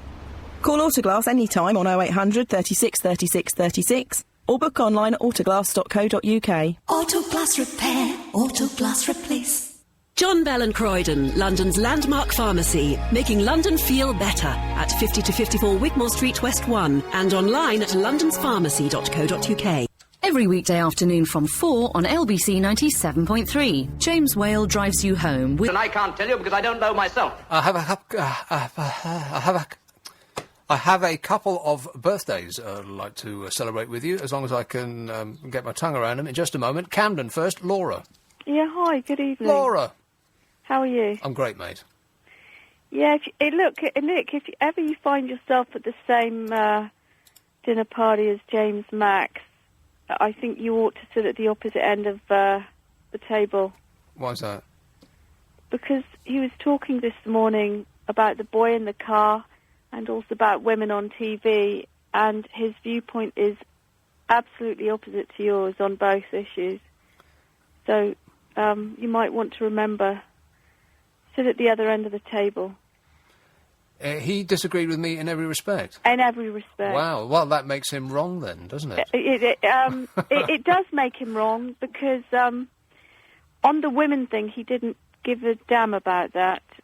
He thought it was more than fine that women have a shelf life of whatever it is, 35 or whatever, and that men can go on until they're wrinkled and grey-haired. And he thought that was a good idea? Yeah, he didn't say any... Well, he said everything's got a shelf life, and so on TV, if that's the shelf life of women, that's fine. I suspect, Laura, that he was saying that in order to generate furious calls. Maybe, but that's a cheap trick, isn't it? Well, we're talk show hosts, that's what we do. Yeah, well, let me tell you what I think, if I may. Yes.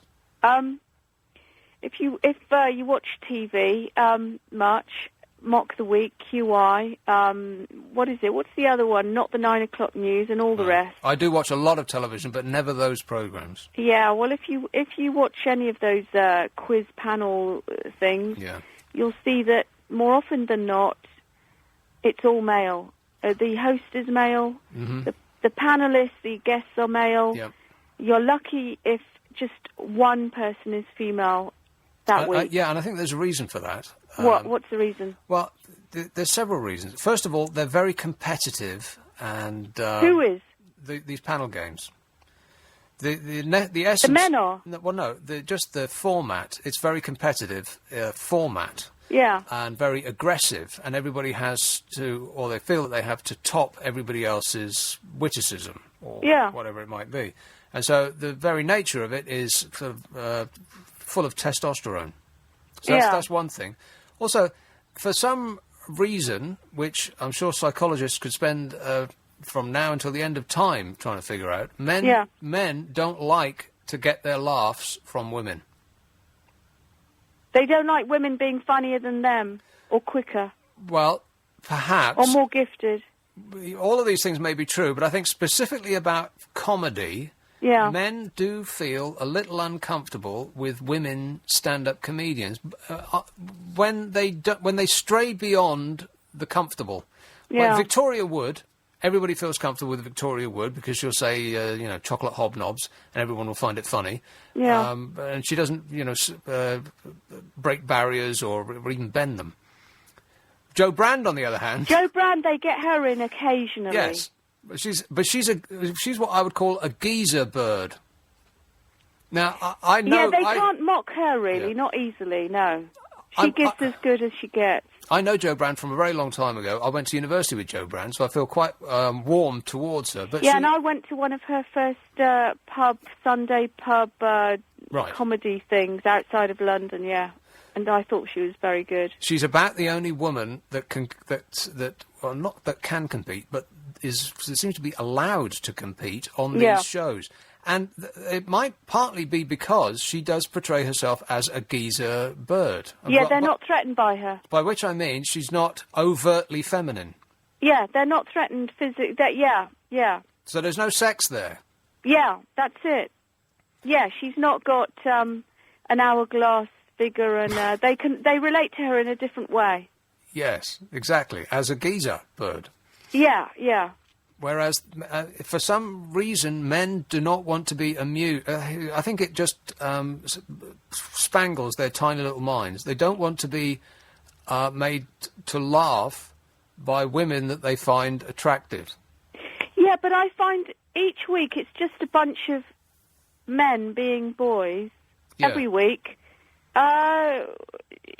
The male host in the middle with two blokes either side, or three sometimes either side, and all a bunch of boys, school children, patting each other on the backs quite smugly and giggling away and thinking they're hilarious. And I don't even crack into a smile. But you watch them? No, I don't. I phone up the BBC and tell them I'm not watching it because there's no woman on it, and that's that. You actually call up the BBC? Not every time, but once in a blue moon I'll say, what the hell aren't you putting women on for? What's your problem? This is primitive. Well, I think that one of the reasons that they don't is that women generally don't choose stand-up comedy as a career choice. Oh, come on, there's women out there. Well, name some. Well, there's Jenny Eclair, there's Jo Brand. That's two.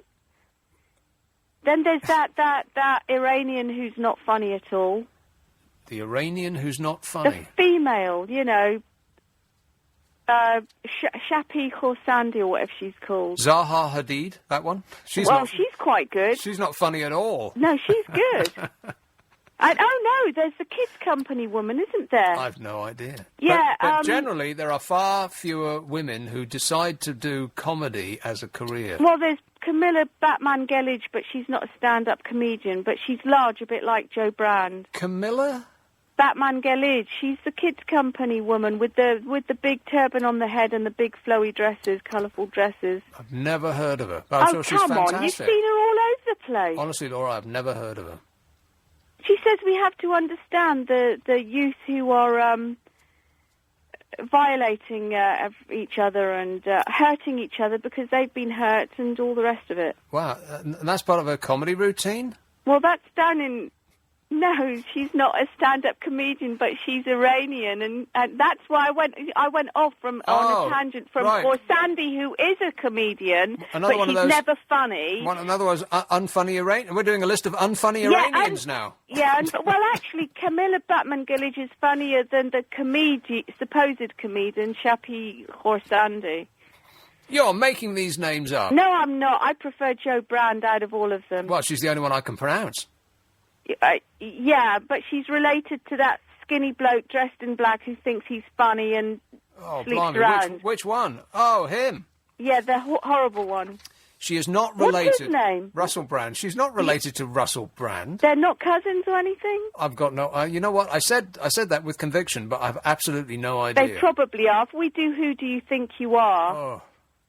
You know that series? I've heard of it. That's the one where celebrities burst out in tears. Yeah, that's the only time Jeremy Paxman cried on TV or anywhere else. I cry every time I see him. Yeah, but you should have seen the one with him. It was really interesting. Oh, yeah, I'm sure, yeah. Yeah, honestly, it was. It was so sincere. Well, it was. He was very teary-eyed. Yeah, that would be a new look for him. Yeah. No, it was good. His deceased... ancestors managed to do what politicians who are alive and well have never succeeded in doing, making him emotional and weepy. Right. Well, I think I could live without seeing him being emotional and weepy or doing anything else. Well, listen, shall I bid thee farewell? Yeah, all right. All right. Pleasure talking to you, Laura. Ta-ra. Cheers, bye. 0845 6060 973. I'm going to put him on the list. Jeremy Paxman. I cannot understand the success of that man. I just don't get it. But there's precious little about modern culture that I understand. I do feel as though I've grown into my dad. A giant number of texts and emails. Undeserved success. I'm making a list of people, places or things that you cannot understand the success of. I've got a good long list, about another hour's worth, and then I will read it out in full and, by common consent, give the one person, place or thing that we cannot understand the success of the most. Useless famous person, by text, Ronnie Biggs. What's the fascination?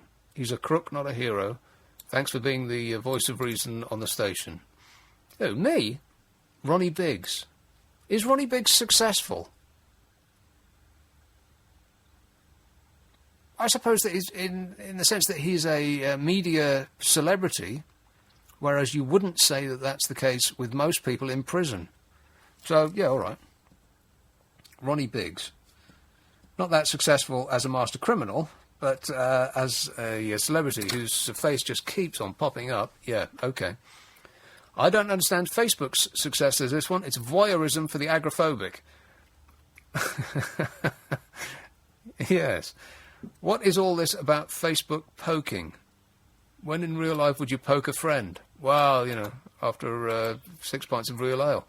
I don't understand what that is either. I've been on Facebook for about a week now, and I'm posting regularly, desperately trying to get the amount of fans stroke friends up beyond an embarrassingly small number.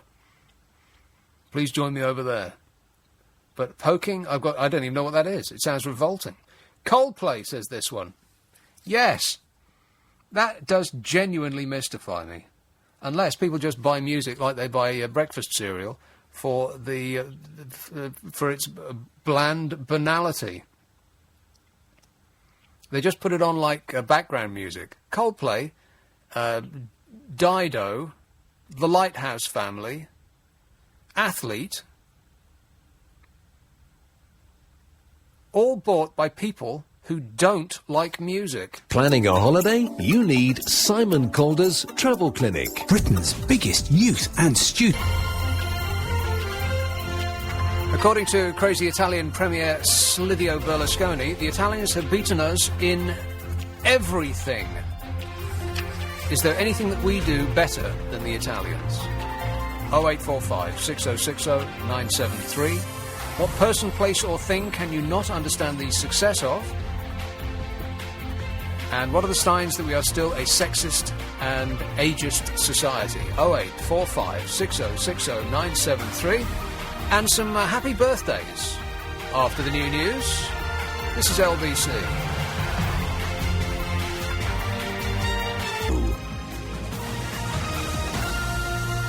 Well, let's get back to it. Yes, I'll take this call first off in Sutton, and then I want to wish a couple of things happy birthday. Sean. Good evening, Nick. Yes, Sean. Yes, very well, thanks. Yeah, no, I thought I'd just give you a call when you were talking about Italy especially, just because I was on the way home actually just driving and I heard you mention it. I actually graduated from the University of Birmingham in Italian studies and I've got an Italian grandmother. So, yeah, well, I mean, are they better at everything? I'd say most things. Well, did you see the list that Silvio Berlusconi's, well, it's not his paper, but it's his brother's paper, Il Giornale. Did you see this? I didn't actually see the article, interestingly enough. Dear English people, we have now beaten you at everything, said the headline. Is that what he wrote? And then they went on to list some of the things that Britain compares unfavourably with Italy in the fields of politics, the economy, industry, crime, fashion, football and tourism. Well, I'd say, I mean, I did live in Italy for a year as well. I'd say... Now, whereabout were you living in Italy? In Italy, it was two years No, ago. where were you living? Oh, sorry, where? Padova, it's just near Venice, I don't know if you know Padova. Right, okay, so that's the north, and is it not true that the people in the north of Italy look down their noses at people in the south? Yeah, interesting enough, I had a girlfriend who was from Sicily, the south. I've also got some relatives in the south, and also got friends in the north, and it's definitely true they do sort of look down upon them, and it's a very segregated country, in fact. They do think that the people from the south are a bunch of indigent layabouts, don't they? To a certain extent. I mean, you say that, it's a bit of a joke, it's a bit of a thing that's said, but obviously, you know, people are friends from all over the place, so it is definitely something, an opinion that is rife, but, you know, sometimes maybe a bit more extreme. Like you might say in England, if you're from the south, someone from the north's a bit slow or something, people joke about these things, but it's when he put industry into this list, because Italy not really famous for its industry, and the south is definitely not famous for its industry. All the industry in Italy is packed into the north, isn't it? Yeah, I mean, there's the north is very well back. You know, Fiat, when that started up, and there was the industrial triangle up in the north. And that was very well known, and you've got all the ports. But I'd say now, like you say, the industry isn't like it once was. I mean, in terms of their economy, I think Italy are going through their second recession in about 5 years. So they don't beat us in the economy, and in fact... Well, I'm not sure that's entirely true. Aren't they in a better shape or a less worse shape than we are? No, I'd say they aren't. They've got more debt than us. They've been in more debt for longer. And there's corruption over there. I mean, I studied corruption, the mafia. I mean, if we think we got it bad here, we're probably not too far off these days. Well, exactly, yeah. But there is something that is ingrown with them becoming unified as a country. Yeah, but you know what? Their corruption seems to be, well, it's going to sound weird when I say it, but it seems to be more honest than ours. I mean, you know where you are with the mafia, whereas our corruption is all about these people in the City of London who are conspiring to send us all into an economic toilet while feathering their own nests. Yeah, that's very true. I can see with the MPs. I mean, don't think that theirs are any better. I mean, you know, Berlusconi has been seen to have links with the mafia. We all know what the mafia are possible of. Like, you know, I've got friends who've had relatives killed by the mafia. I think they take it to another level. You know, one thing's economy, one thing's money. You know, people aren't, you know, I've heard of dying yet from the recession. I mean, it might be bad, but it's not that bad, if you like. Well, I completely disagree. I read about people dying from it virtually on a weekly basis. Dying from the recession? Well, yeah, killing themselves because of it. Killing themselves? Yes, precisely. Well, I mean, you know, plenty of people kill themselves because they don't have money. It's not, you know, you're not being... If you decide to take your own life, then that's, you know, depression. Whereas if someone else takes your own life, you know, it's your decision to take your own life. If someone takes your life because you're not willing to pay them a bit of money to, you know, bribe them away, then I think that's a different sort of kettle of fish, really, don't you? Well, yeah, it is completely different, yes, but... So, I think the corruption's on another level over there. Well, yeah, I'm not sure that it is. As far as... I mean, it's in the amount of, as far as the amount of money that we're talking about, I think the corruption in the City of London must equal and... Well, put it this way, the Naples, where the Camorra are from, the Neapolitan Mafia, that's the main place in the world through which a lot of the arms go through to everybody. You know, if you watched or read Gomorrah, the book, you might know these things, and that's just one of 3 mafias in Italy. And don't forget, a lot of this is underground stuff, so there's a lot we don't know about. Right, okay, we seem to be we seem to be having a completely, yeah. I mean, apart from that, Italy, I love Italy, I've got to say. Yeah, who doesn't? That's the thing is, when you think about where should you take a holiday, Italy is a glamorous fantasy destination. Yeah, England, like not so much. It's almost like it's got a beautiful service, but if you dig slightly deep, you see all the ugly worms. I mean, there are a couple of things that I couldn't stand, and that's their punctuality is awful, and their productivity. I mean, their business really. I mean, I'd say I'm quite an ambitious person. You know, I work hard. I've only been working now since November, full time, because I was a student. But in Italy, if you want to get somewhere, you have to know somebody. It's not about, you know, being good at your job. Whereas I'd say in England, it's one thing we have managed to keep going so far, you know, to a certain extent anyway, that, I mean, with my job, certainly, I'm in a sales job, you know, the better you are, the better you do, the more you get paid, and it's as simple as that. Whereas it's not like that in Italy, it's about who you know. Well, yeah, I'm not sure that's entirely true either, but... I mean, no clear-cut arguments, really. Everything that they said so far seems to be annoyingly correct. We cannot say that our politics are cleaner. We can't say that our journalism is cleaner. I mean, what have the newspapers been absolutely full of just lately? Bent politicians and bent journalists. Business, ditto. Sport, no, not really. Economy, industry, crime, fashion, football, tourism, politics. Dear English people, we've now beaten you at everything.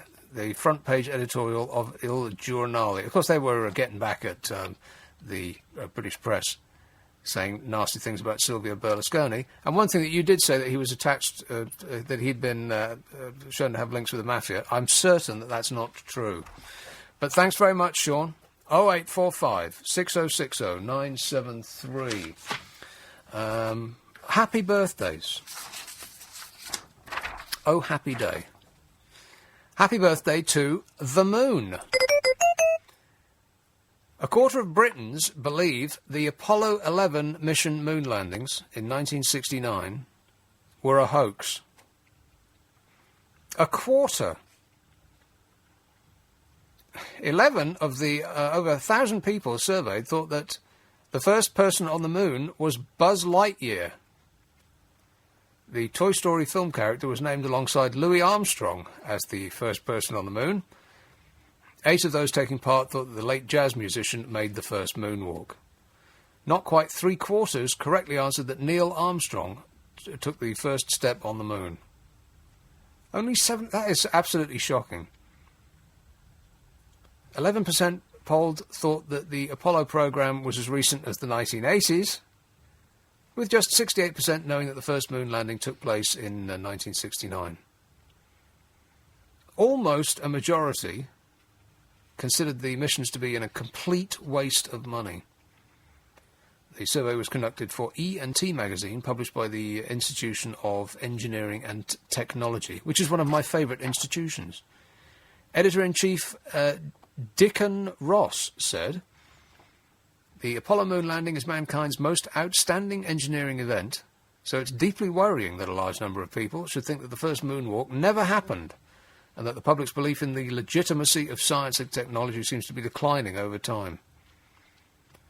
Leading space scientist Professor John from the Open University said, "I think it would have been a far greater achievement to have mocked the whole thing up and to have kept it quiet for 4 decades." You see, that's what strikes me about it. I mean, it is extraordinary that in those days when they had the computing power of a Casio wristwatch, they managed to get the fellas onto the moon at all.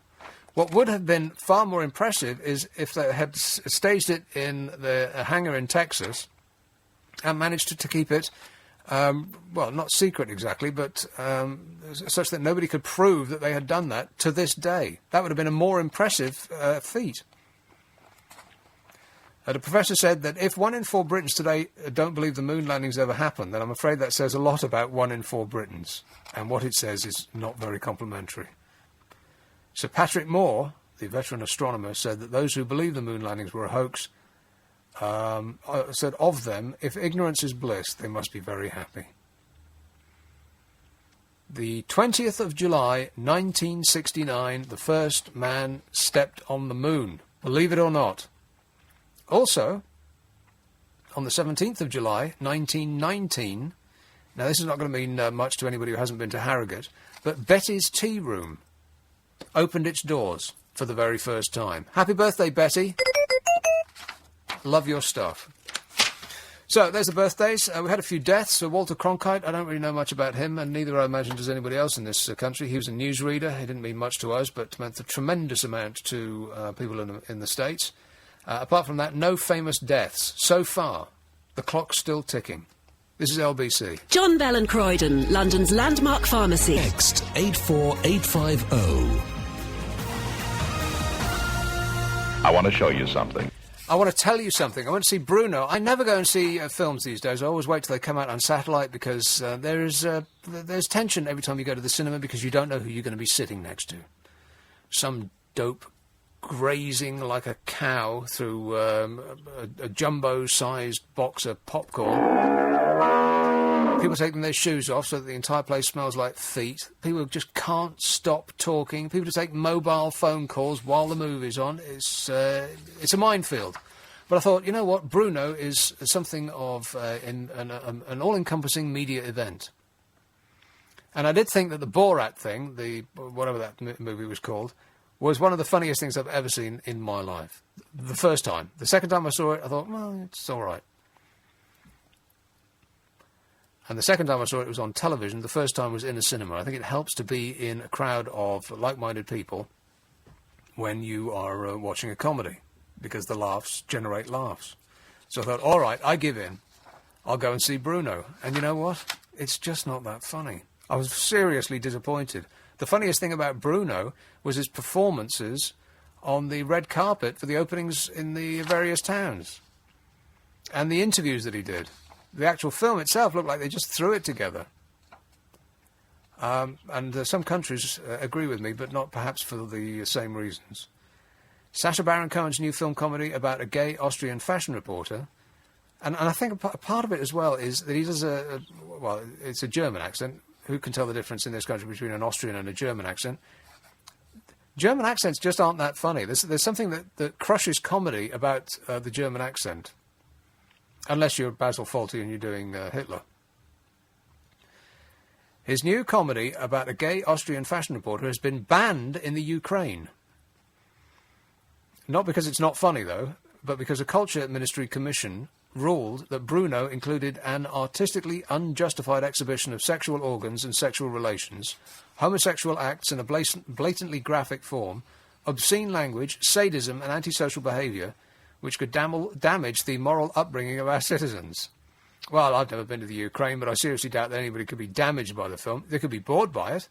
They could think that they've just wasted their money and they might want their cash back. But damaged morally? Not really. But you know what? They're right. It was an artistically unjustified exhibition of sexual organs and sexual relations. There was no justification for it at all. If it had been funny, yes. And the Mail had... I was talking to Christo about this earlier on. The Mail had one of those... you can vote on their website. And they gave two choices about Bruno. And of course, the Mail would absolutely detest it. I'd be very surprised if they liked it. And they said, here's your choice. You can say it's funny or it's offensive. But, of course, those two aren't mutually exclusive. Things can be offensive and funny. I'll name a name that might make you cough up your supper. Roy Chubby Brown. I saw a video of one of his shows on the TV a few months ago. That man can deliver a joke. Very offensive, also very funny. I don't mind offensive, funny, but just offensive, it was just lazy is what it was. Whereas Bruno was him making people out to be sillier than they are. I mean, part of me did think that he was abusing people's good nature.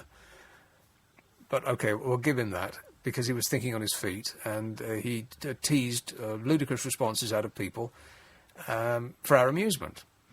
But this was, it seemed as though he didn't have any ideas, so I'll just take my clothes off and pretend I'm having sex with an exercise bike. Which may sound amusing if you think about it, but it was a lot less funny on screen. Yeah, I was really seriously disappointed. I did feel that I'd just wasted my money. It wasn't a lot of money, right enough, but I did feel that I actually wanted my money back. Not enough yucks for a film. About as many laughs as you would expect from a half-hour television programme, not 80 minutes worth of cinema. Lazy. But you know what? It's made all the money that Harry Potter hasn't hoovered up. Canning Town. Hello, Fred. Hiya. Fred. Yeah, I'd like to talk about the moon landings. The moon landings? Yeah. Now, if I'm right, there's no gravity on the moon. You're wrong. Right, there is gravity on the moon. Yes. Whereas when the Eagle landed on the moon, there was no dust flying in the air. That's not true. When the step foot on the moon and then bust holding their foot on the moon, they were like throwing rocks to each other. They were throwing rocks to each other? Yeah, like stones. Yeah. You know, like pebbles, like, you know. And it seemed to me as if they were, like, sinking to the moon, as if, like, there was no gravity. If there was no gravity, they'd just float off. Exactly. Now we've gone in the photos on what NASA showed. Yeah. The shadows was behind. Oh God, Fred, they went to the moon. Let it go. Just accept it. There's no gravity on the moon. Of course, there's gravity on the moon. You got 0 out of 2 there. If I'm right, no. You're not right. How many different ways can I put it? No. No. Dial up another one. I've finished talking to him now. There's just so much you can take, and I've reached my limit. What person, place, or thing can you not understand the success of? Somebody mentioned to Facebook earlier on, and this text says the Facebook is for sad, desperate people who have no real friends. I think that you may have something there. I have, at the minute, got something like 80 friends, of whom I've not heard of any. I don't know any of those people. The only reason that I'm on Facebook is that I wanted some kind of presence on the internet. And I read that they were giving away your own person. If you were like in media or you owned a company, they were giving your name away as a Facebook address. So I thought, I better get that, because if I don't, somebody else will. And I thought, I'll just get it, and then I won't use it. I'll just sort of have it on, you tag it and put it on the shelf. But then as I looked further, I thought, well, yeah, all right. And then last week I spent about half an hour ranting and raving because I couldn't understand it, which is my default position. If I don't understand something, I won't try to figure it out. I'll just throw a fit and then give up. It's the family way. But I'd given up a little bit too quickly, and eventually I think I figured it out. And every morning, and then subsequently all day long, I'm checking to see if I've got more friends and fans. So far, not many. This text, I can't understand the success of Lily Allen. Oh, we've had her. I don't like her music at all and can't understand why she became the media's #1 darling. That is mystifying, yeah. She thinks she's being so ironic and clever with her lyrics, but to me her music would only appeal to 16 to 18-year-olds maximum. Girls in their trendy, rebellious phase. Well, I thought that's exactly who she was going for. Do you like Lily Allen there, Ruth? Not a huge fan of Lily Allen, I have to say. There's just something kind of irritating about her, isn't there? Really annoying, yeah. Can you get me some lyrics of Lily Allen up on the World Wide Web? I most certainly will. Excellent. I don't understand why Girls Aloud, all right, I'll stick them down to... I think it's, Girls Aloud aren't for 16 and 18-year-olds, they're for like 5-year-olds, aren't they? Oh, no. Well, as long as you don't say anything controversial, put down your coffee, you might not like this. Nick says this. Pointless person, Nelson Mandela. What? And his aftershave smell... Oh, no, I can't say that. All right, well, I'll put Nelson Mandela on the list as well. His birthday soon. Girls Aloud. Yes, they're down, and Lily Allen is down as well, even though she is incredibly... Well, not even though, because she is incredibly annoying. So annoying, we put her down twice. Here is Kirkby Nals... Where do you live, Rob? Kirkby Malshead. Where's that? North Yorkshire. Ah! Never heard of it. It's 14 miles northeast of Harrogate. Ah, it's a delight then, I bet. It is. It's absolutely fantastic. And the Italians haven't got that for a start. They haven't got Yorkshire, no. I'll give you that. No, and we went to the Betty's party, and it was fantastic. And that's another thing the Italians haven't got. No, but to be fair, they do have excellent patisseries. Yeah, I know. But what else haven't they got? They haven't got the sense of fair play. What? I think we know that from the Second World War. Are we allowed to mention that, or am I about to be cut off? No, don't mention the war. But they haven't. And what have they got in terms of music? Go back 100 years, they've got loads. In the last 100 years, What have they got? Well, yeah, you're completely right about that. In field of modern music and art in general, we punch way above our weight. We do, but with good reason. But what is that reason, though? The reason is because we do have talent, and we do like to hide our success under a bushel, unlike the Italians. Yeah, they're right. We've had a few fraudulent MPs. But they've had 49 governments since the Second World War. What the hell's going on there? Yeah, well, you know what? Once you get into an argument of our politicians are more corrupt than yours, then you know that both sides have lost. Pretty much. I accept that. However, there are things that Britain should be very, very proud of. There are. There is the sense of fair play. I felt sure that you were going to start naming some. Go on. Oh, yeah. All right. OK, fair enough. Sense of fair play, number one. Argue with that. Not you personally, but the Italians. They can't argue about the sense of fair play. Well, you know what? You keep saying that, but what do you mean? We are a nation who supports the underdog. We're not interested in people who just support the winner, are we? But perhaps that's where we've been going wrong all these years, because you know what? In America, they support the winner. Yeah, and how well's America... Sorry, I'm not about to enter into that discussion. But how successful are they? Well, they're doing a lot better financially than we are. Yeah. They're the richest country in the world with the biggest debt in the world. Yes, that's true. Right. So, if I turn around to you and say, I'm a millionaire, but my debts are 1.1 million, how well am I doing? Well, bizarrely, banks would welcome you with open arms, whereas if you don't owe anybody any money, they'd look at you askance. Let me tell you, I had a gold card from a well-known, and I know we can't mention names, a well-known bank in the UK, and they charged me 300 quid for that a year. And you paid it? No. I turned around and told them to sod off. Yeah, next thing they do, they give you a credit card with £1,500 credit limit. Right. Now, is that the sense of fair play? Probably not. Well, it doesn't make financial sense. No, if you can't afford 300 quid for a credit card, then giving you 15 grand credit, that doesn't make much sense. However, it doesn't make any sense at all to me to charge you to use somebody else's credit card. That's nuts. I always say no to that. Here, Rob, I've got to go because here comes the new news. This is LBC 97.3. I was working for a tyre fitting company. I was underneath a lorry, the jack collapsed. Basically, the full weight of the lorry landed on my back. If you've been injured in an accident on the street, in a shop or at work and it wasn't your fault, you could get compensation. Call BGR Bloomer on 0800 1 777 666. Their service is absolutely free. BGR Bloomer. 4850. The temperature at London Zoo.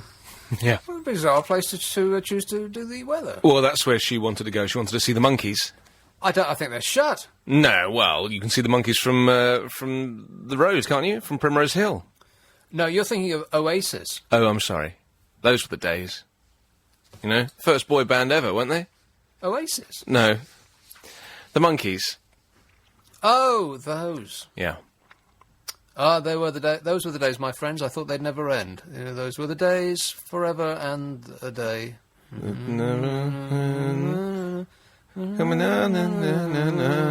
Mary Hopkins. Yeah. Ooh, I bet I'm right about that. I've got all her albums. I bet you don't. Yeah. No, I don't have a single one. Wasn't she the witch? Excuse me? Wasn't there a witch called Mary Hopkins? Back in medieval times? I've no idea. I think there was. Famous witch. Oh, I don't do history. No, me neither. So, how are you? How do you know that? There was a witch called Mary Hopkins. Just came to me from my schooling. Really? Yeah. Oh, I didn't have any of that. No, I didn't have much of it either, but that was the one thing I came back with. The only thing that I remember from schooling is that carbon dioxide turns lime water milky. It doesn't. It does. No wonder I had such a horrific cup of coffee earlier. There you are, you see. You see? Well, what a waste of time all those years. I could have just come here. So, what a waste. Well, like commuting. I was just thinking about the commuting. 2 buses, 2 trains. Really? Yeah. Where did you go to school? Well, in the West End. I was living out of town at the time. Mistake. Huge. Yeah. That's So- a very odd...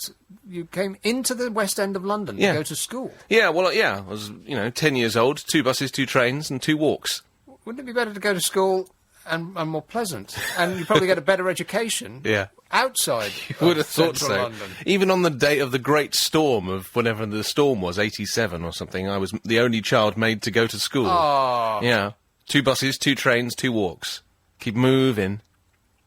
That's insane. I know.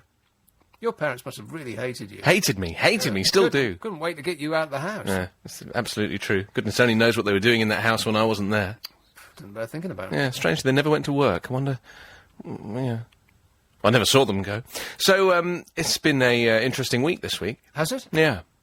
There's a bit of a sneezing thing going on. Have you noticed this? Oh, I'll tell you what, we got this alcoholic hand gel. It doesn't taste very nice. No, I've had 2 bottles of the stuff, and look at me. Well, it gives you a bit of a buzz. Yeah. Briefly. But, from the low, you come down off that stuff real quick. Oh, seriously, yeah. I think I came down after about 10:30. It's been downhill all the way since then. Yeah. Well, it's important to keep clean. I'm just enjoying some now. Yeah, it's good, that stuff. So, because you know what the filthiest part of this studio is? All the things you touch. I know. It's very hard to rub alcohol gel into the buttons. They should be steam cleaned. This studio should be actually hosed down. I agree. But you can't do that because it's all electric, isn't it? Yeah, I've switched that muff over the other day with a fresh one. Oh, well, this? Yep. This thing? Yep. It is revolting. I chose the least used one in there Right. and switched it for you. Excellent, because I'm sitting in front of essentially It's a swine flu device, isn't it? It's a germ magnet. Yeah, it's a sponge. That's what it is. Because as unpleasant as it sounds, everybody who's speaking into this microphone is spitting while they're doing it. Oh, I don't know if Some more than others. Do I have to go on after you now? Well, I'll twist it around. Okay. And if you sit directly in front of... Because it's dripping wet. Oh, it sometimes. is, yeah. Awful. It is. You're going to catch... You might as well actually lock lips with every single other person that's on the air. My OCD is starting to take hold now. You're going to have to drag me into this studio at 1 o'clock. Right. But even the sneezing thing on the streets of London, it's now starting to get to the point where if someone sneezes in a shop and you're in it, people are making a fast exit. I saw 2 people on the tube in masks today. Really? Yeah. It did look bizarre, Yeah, it but is I strange. thought... Well, they're tourists. Yes. Yeah, the tourists are really taking this seriously. You know, there's an interesting thing on the World Wide Web that there's a program called 60 Minutes did in 1976. You know, 60 Minutes, the news program in the it's one of the States? great documentaries of all time. Oh, it's on every week? Yeah. Documentary series of all time. Okay. Sorry, Nick. You pedantic old thing. Yeah. Right, we only deal with the facts on this show. Absolutely, yes. And they did this piece about the flu... Pandemic? Antivirus. Oh, antivirus stuff. Whatever you call it. Yeah. In 1976. And a lot of people got really ill. And the government over there was saying, there's nothing wrong with this. Please take this. It'll, it'll cure you and prevent all ills. And come to find out that the reverse happened. And people got really sick. Like, very, very ill indeed. Like, still walking around in... Well, it's not a very pleasant thing to talk about, but it's quite interesting. You might want to look it up on the World Wide Web. We don't want to frighten anybody too much. Well, no. But saying any that, more than they've been petrified already. Well, this is also the case. But we're travelling more, and there is more opportunity, despite us being an island, for it to be coming in and out. I mean, we're in the top 5 countries to be carrying this virus. And you know what's going to spread it? Go on. Public transport. Yeah. If we'd have all stayed in our cars, like we asked, then this would have been confined to 4 seats and a booster. Yes, you might wish to discuss that with Ken next Saturday. There is that, indeed, or maybe even after 1 o'clock this morning. After 1... Oh, with you? No, yeah. Oh, so, yeah, we don't have to have Ken to have a good debate, you know? Yeah, bizarrely, they've been trying to prise us out of our cars, which would be the one thing that would prevent the spread of this... dreadful germ. Yeah, you make a very good point. The GPs are talking about charging £20 a visit now. Yeah. You heard about that one? Yes. It's a think tank concept Right. at the moment, but it might lower the pressure on the NHS if it was £20 a go. 20 quid is quite a lot. It is a lot of money, yeah. Still, it's about a third of what you'd pay if you popped into one of these private ones. Yeah, absolutely. At the stations or wherever they have them. But you know what? There's going to have to be opt-outs for people who say that they can't afford 20 quid. Yeah. And I would imagine that most of the people that clog up your doctor's surgery are indigents with nothing to do during the day but to go along and complain about, I've got a small bum because I haven't got off the sofa for the last 3 days. Can you give me something for it, doctor? Were you hiding in my consultation surgery the other day? Because that's actually the way I said it. I've been watching Jeremy Kyle 24 hours straight for the past 3 weeks. I'm depressed. Have you got something for me, doctor? Yeah, watch Trisha. Yeah. Switch over. You've got to have a healthy, balanced diet of terrible television. Right. Yeah, a bit of Channel 5 and a little bit of BBC, whatever it is. Is Trisha still on? Well, in repeat form only. She was on Question Time the other night. I don't know if you saw that. I heard that she was on. She was remarkably uneloquent, actually, Really? if that's indeed a word. Not a good word to slip up on. No, is it? quite. Uneloquent. She wasn't ill-informed. It was weird. It was, I don't know, she just didn't seem to answer any questions with an opinion. She said she'd answer every question with, oh, that's a tricky one. And, well, it could be, or maybe not. Well, she's a talk show host. She's not supposed to know anything. She was sitting so far on the fence, the sharp bit was sticking out of her head. Oh. Yeah. What a horrible image. Sorry. I wish you'd made that image on your show. Well, I'm sorry, you're going to have to take the cam for that one now. But it's true. Yeah, you've got to have an opinion if you're on a show like Question Time. I would guess that's why they asked you on. Yeah. Well, exactly. So I thought she spent the entire program going, "Oh, I don't know." Yeah. Really. Well, maybe it could be, possibly, but no. It was like Waldorf and Statler. She was talking herself in and out of scenarios. But then again, she was the presenter of Play School years ago. Do you remember that? What? Yeah, Trisha was the presenter. Flo Ella Nah, Benjamin. you're confusing the two. There are more than 2 black female presenters, you know. But still not enough of them. But she was the presenter of Play School. Then she went off to Australia or New Zealand or somewhere and got famous as a presenter and came back over here, conquered England. Sure? I'm absolutely certain. I thought that she was just imported fresh from Australia. No, she was a British Play School presenter first. I had no idea. Yeah. Wow. Yeah. And she went from the heights of Play School to the depths of that mess that she presented on television. Yeah, well, it's not been recommissioned, the programme. Good. Yeah. Whereas Oprah Winfrey, I've just heard, has taken her entire team, hundreds of them, on a holiday. Yeah. You hear that one? Well, this it's like is 6 million quid she's paid. Well, there's peanuts to her. That literally is chicken feed to her. She probably found the cash down the sofa one night whilst watching exactly. repeats of herself. Yeah. Thought, I'll do something with that.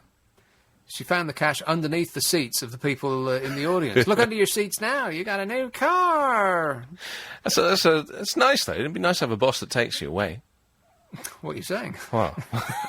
But the thing is, would you want to actually go on holiday with the people that you work with?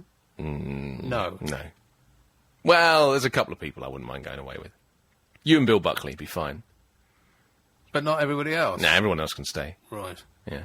See, that's the problem, is if you're going on holiday with the people that you work with, it's not a holiday, it's work. It is work. Because you can't relax. You can't just, start drinking cocktails at 9 o'clock in the morning and let it all hang out. Well, if we were all hanging out, we'd all stop for 3 minutes at the top of the hour every hour. There'd just be complete silence in the room. And the arguments, can you imagine it? Yeah.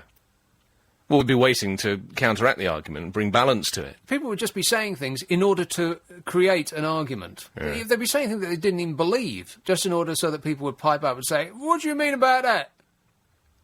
Deliberately trying to elicit a response. Have you heard the James Well show? James Well is a fine professional, and I won't have a word said against him. I was being celebratory. So what have you got coming up after the news at 1? Well, we're nearly there. Yeah, that's right. We might talk a little bit about the boxing, because Amir Khan has gone and won himself a title, the WBA light welterweight crown, in Manchester. Am I alone in thinking that's a lot of title? I think that's quite a lot of title, yeah. Maybe it's just the way I said it. The WBA... Light welterweight crown of the world. For fights on Wednesday when it's raining. During swine flu season. Yeah, exactly. Yeah. So we're going to do the boxing conversation, really. I'm not a fan myself. No, it's, by and large, it's, can you say dopey guys hitting each other? Yeah, but the more they hit each other, the more dopey they get. Well, that is true, yeah, and they didn't start with by being the... Well, you have to be a little brain damaged to want to take part in that sport, but that's just my opinion, you know? Getting hit in the face for a living. Yeah. It doesn't really appeal to me. No. Also, Milan is to enforce a teen drink ban, which I thought was rather good news, actually. Really? Yeah. What, you mean in public? €500 if you're under 16 and you are caught drinking by the authorities. Slap, bang, €500. Thank you very much. 450 quid. Oh, speaking of which, I went to see Bruno. Yes, I heard you mention that on my recommendation. I apologise, It's Nick. not funny. Do you want me to give you the £9.50 back? I would prefer if you did. Plus £26 for a large Coke and a popcorn. It is. How did you find it? Well, in the car, to be honest. Yeah, I knew you were going to say something like that. Did you like it?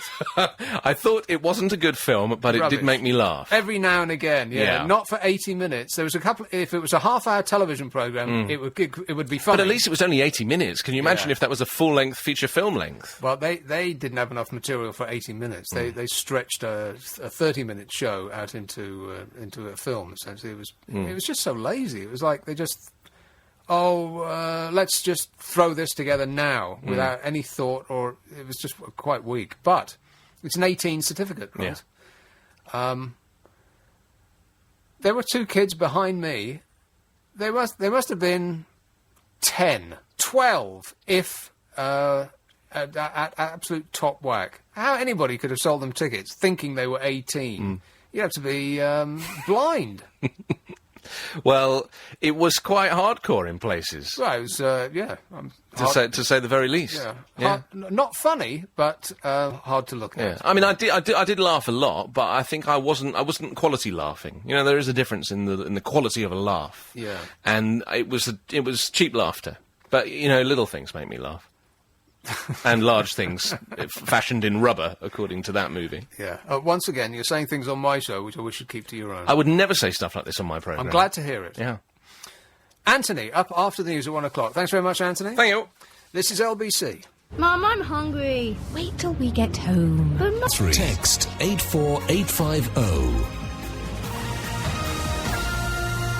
Hello? What person, place or thing can you not understand the success of? About 10 minutes or so to go if you want to add to this list, which is not complete by any stretch of the imagination. But I'll read it out in full and then by common consent give you the person, place or thing that we can most not understand the success of. That was a really garbled way of putting that sentence, but I think you know what I mean. By text and email. Text 84850, email nick.abbott@lbc.co.uk. Nick, I was going to nominate Gordon Brown as being, pointless, but that's not pointless, but not understand the success of, until I realised that he's only here to ensure a Conservative government after the next elections are not pointless at all. I'm quite surprised that it's taken this long for somebody to mention his name. What person, place or thing can you not understand the success of? All right, Gordon Brown, I'll stick him down. Ibiza, what's that all about? Says Chris in Manchester. Ibiza, yeah, I think it's all about... I'll put that down on the list as well. Let me have control. Oh, we got the lyrics to Lily Allen songs, which aren't as bad as I suspect that they might be. In fact, they're so not embarrassing that I think I'll read them out, because they actually do mean something, don't they? Yeah, they kind of seem to. The thing about Lily Allen is that, like, she's not, I suppose she writes her own lyrics, you know, kind of in comparison to maybe some of the more poppy bands. Yeah. And so she's not so bad. I do really like her lyrics for The Fear. I think they're quite clever. She parodies these kind of, wags. Right. I want to be rich and I want lots of money. I don't care about clever. I don't care about funny. I want loads of clothes and I want loads of diamonds. I heard people die while they're trying to find them. I was with her right to the end there. What does that mean? I think she means that, kind of people who do buy those diamonds actually enjoy the fact that people died. The blood diamonds, and that they actually find that, kind of, my diamonds are more precious because people died in conflict for them. I can't believe that that's actually what she meant. I really do I think she's parodying them. I think she's trying to be quite ironic there. Yeah, I think she's saying in that last line, I heard people die while they're trying to find them, was that the people in Sierra Leone and all these places actually do die while they're trying to dig up diamonds out of the ground, or for whatever reason they actually end up dead, because it's a war zone. But not the people people I who think buy she's them. quite harsh about them. I think I disagree now there with you, Nick. Wow. Well, on this show, that makes you wrong then, doesn't it? But actually, these lyrics are quite good. I'm a little disappointed, actually. I was hoping they were going to be really, really dreadful, but no. And you pulled up how much Oprah Winfrey is worth. That is staggering. I mean, her show is just... can you believe that? I just cannot believe that. As of 2008, Oprah Winfrey was... Don't say it. I'll say it. It's unbelievable. And I can believe that because, you know, she has a magazine, she has her own TV company, her own TV station, a radio show. And honestly, that programme is just a giant pile of fluffy meringue, isn't it? What is that programme? What would make you sit down and watch that? I don't get it. I'm going to put her on the list as well. I am absolutely mystified. It's an hour of drivel. It's an hour of feel-good foam. It's just fluff. But, like I said previously, it's the increasing infantilization of the human race. That's what we want. We want to be stroked like everybody's a baby, and Oprah is mummy for a bit of feel-good. And what's funny is she started off as kind of tough love, as kind of, being very harsh with people. And now it's really interesting when you hear her because she's all about lightness and, you should go home and meditate every day. And there was a woman actually in America who followed all of her top tips. You can actually look her up on the internet, and she followed Oprah Winfrey's lifestyle, the lifestyle Oprah Winfrey gives out every day for a year, to see whether it would make her a better person. And it's just really funny, some of the things that she came out with, like you have to meditate every morning. What? Yeah. Who does that? Who has time to meditate every morning? Exactly. I mean, even if you're unemployed, there's a lot of television to watch. How can you sit there staring out the window? And apparently you're supposed to, make treats for your neighbours. Get lost. I don't even know my neighbours. And do your neighbours want to know you? That's the thing. Neither do they want your treats. You take cakes that you baked around to your neighbours who you don't know, and they'll put them straight in the bin. In much the same way as if you send them to us here at the radio station, they'll go straight in the bin because you might be crazy. Oprah Winfrey is worth, put down any sharp objects, you're not going to like it, $2.7 billion. What? Not million, billion. How is that possible? There is no God. Unless there is. It's one of the two. Undeserved success. This is not a complete list by any means. In fact, it's slightly disappointing. I was hoping for many more, but I suppose that you're all completely satisfied with everything that you come in contact with. That's the thing about this audience, is that they're so pleased and satisfied. Things that we are good at. I was mentioning this earlier on in the respect of Italians, who had, in one of their more popular papers, suggested that they beat us at everything, and then helpfully gave us a list of the things that they beat us at, which are kind of hard to poke a hole in. Politics. Well, I was having a bit of a ding-dong with a bloke earlier on over whose politicians are more sleazy and corrupt. If you're having that conversation, like I said before, you've lost. It doesn't matter whose side you're on, you've lost. So, politics, the economy, industry, crime, fashion, football, tourism, business, journalism and sport. That's everything. And I don't think we've had, so far, a knockout blow to the Italians. So let me read out some of these. We wage war the best, says John. We whinge better than any other nation in the world. Oh, you might have something there. And this seems to be a theme. We are a nation of moaners. No one can beat us at that. We're better at teenage pregnancies. These are all negative, you see. This is not a good thing. These are all negatives. Britain has the best manufacturer ever, food, clothes, etc. What? Britain has the best manufacturer ever, food, clothes, etc. There's no quality in Italy. Yeah, well, I don't think that people go out of their way to look for clothes that are made in Britain unless you're actually in Savile Row at the time. Italy, on the other hand, is a mark of quality for clothes. They do better food and ice cream. We beat them at moaning. This is by far the most popular suggestion so far. We're better at... see, negative, coming again. We're better at teenage pregnancies, school kids on drugs, drunken violence, shopping... or shoplifting, rather. That other activity in the local high street. Shoplifting, knife crime, obese adults. I think that's a little bit negative. The English are better at using good manners, unlike the French.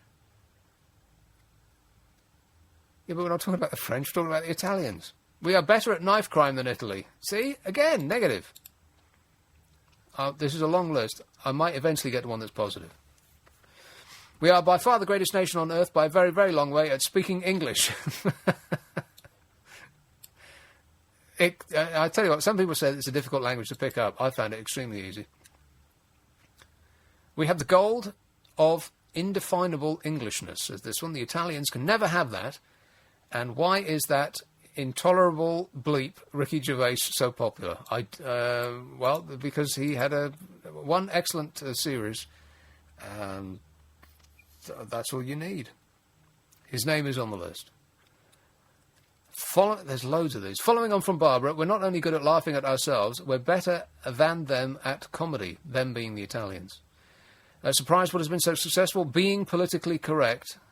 And too many people accept... OK, political correctness. That has been a success story. Not necessarily because people like it, but it's just because it's become so all-pervasive. Political correctness. And accepting this nanny state. The nanny state. Right, OK. Late suggestions. I'm going to have to go through these because I usually end these shows with dozens of texts and emails that I never actually get around to. And then I feel guilty afterwards for a whole week. We are better than the Italians at fighting wars, not changing sides, music, cricket, rugby, darts, and Morris dancing. But there is some positive, some not so. I am no sports fan, but I believe we still tend to beat Italy at rugby. Right? There's a theme coming here with rugby. Hi, I'm Italian, and would like to contribute to your discussion about what the English do better than us Italians. Well, forget about ice creams, but you're better at anything that has to do with books. For instance, we cannot match the quality of dictionaries. Also, your journalists and newspapers are generally better than ours. Yeah, as shocking as it might seem, we actually have the best newspapers. I'm going out on a limb here, but I think it's true that we have the best newspapers in the world. Isn't that awful? which does mean, of course, that everybody else's are worse. Worse than ours. Can you believe it? Right, the list. What person, place or thing can you not understand the success of? The nanny state, political correctness, Oprah Winfrey, Gordon Brown, Ibiza, Nelson Mandela, Girls Aloud, Coldplay, Ronnie Biggs, Jeremy Paxman, Skinny Jeans, Clothes for Dogs, Harriet Harman, Peter Mandelson, Jodie Marsh, Lily Allen, The Smurfs, Holly Willoughby, Facebook, Russell Brand, Multiplex Cinemas, Kerry Katona, Johnny Vegas, Ricky Gervais and Tracy Emin, and the person, place or thing that we most cannot understand the success of, Silvio Berlusconi. Simon Calder's Travel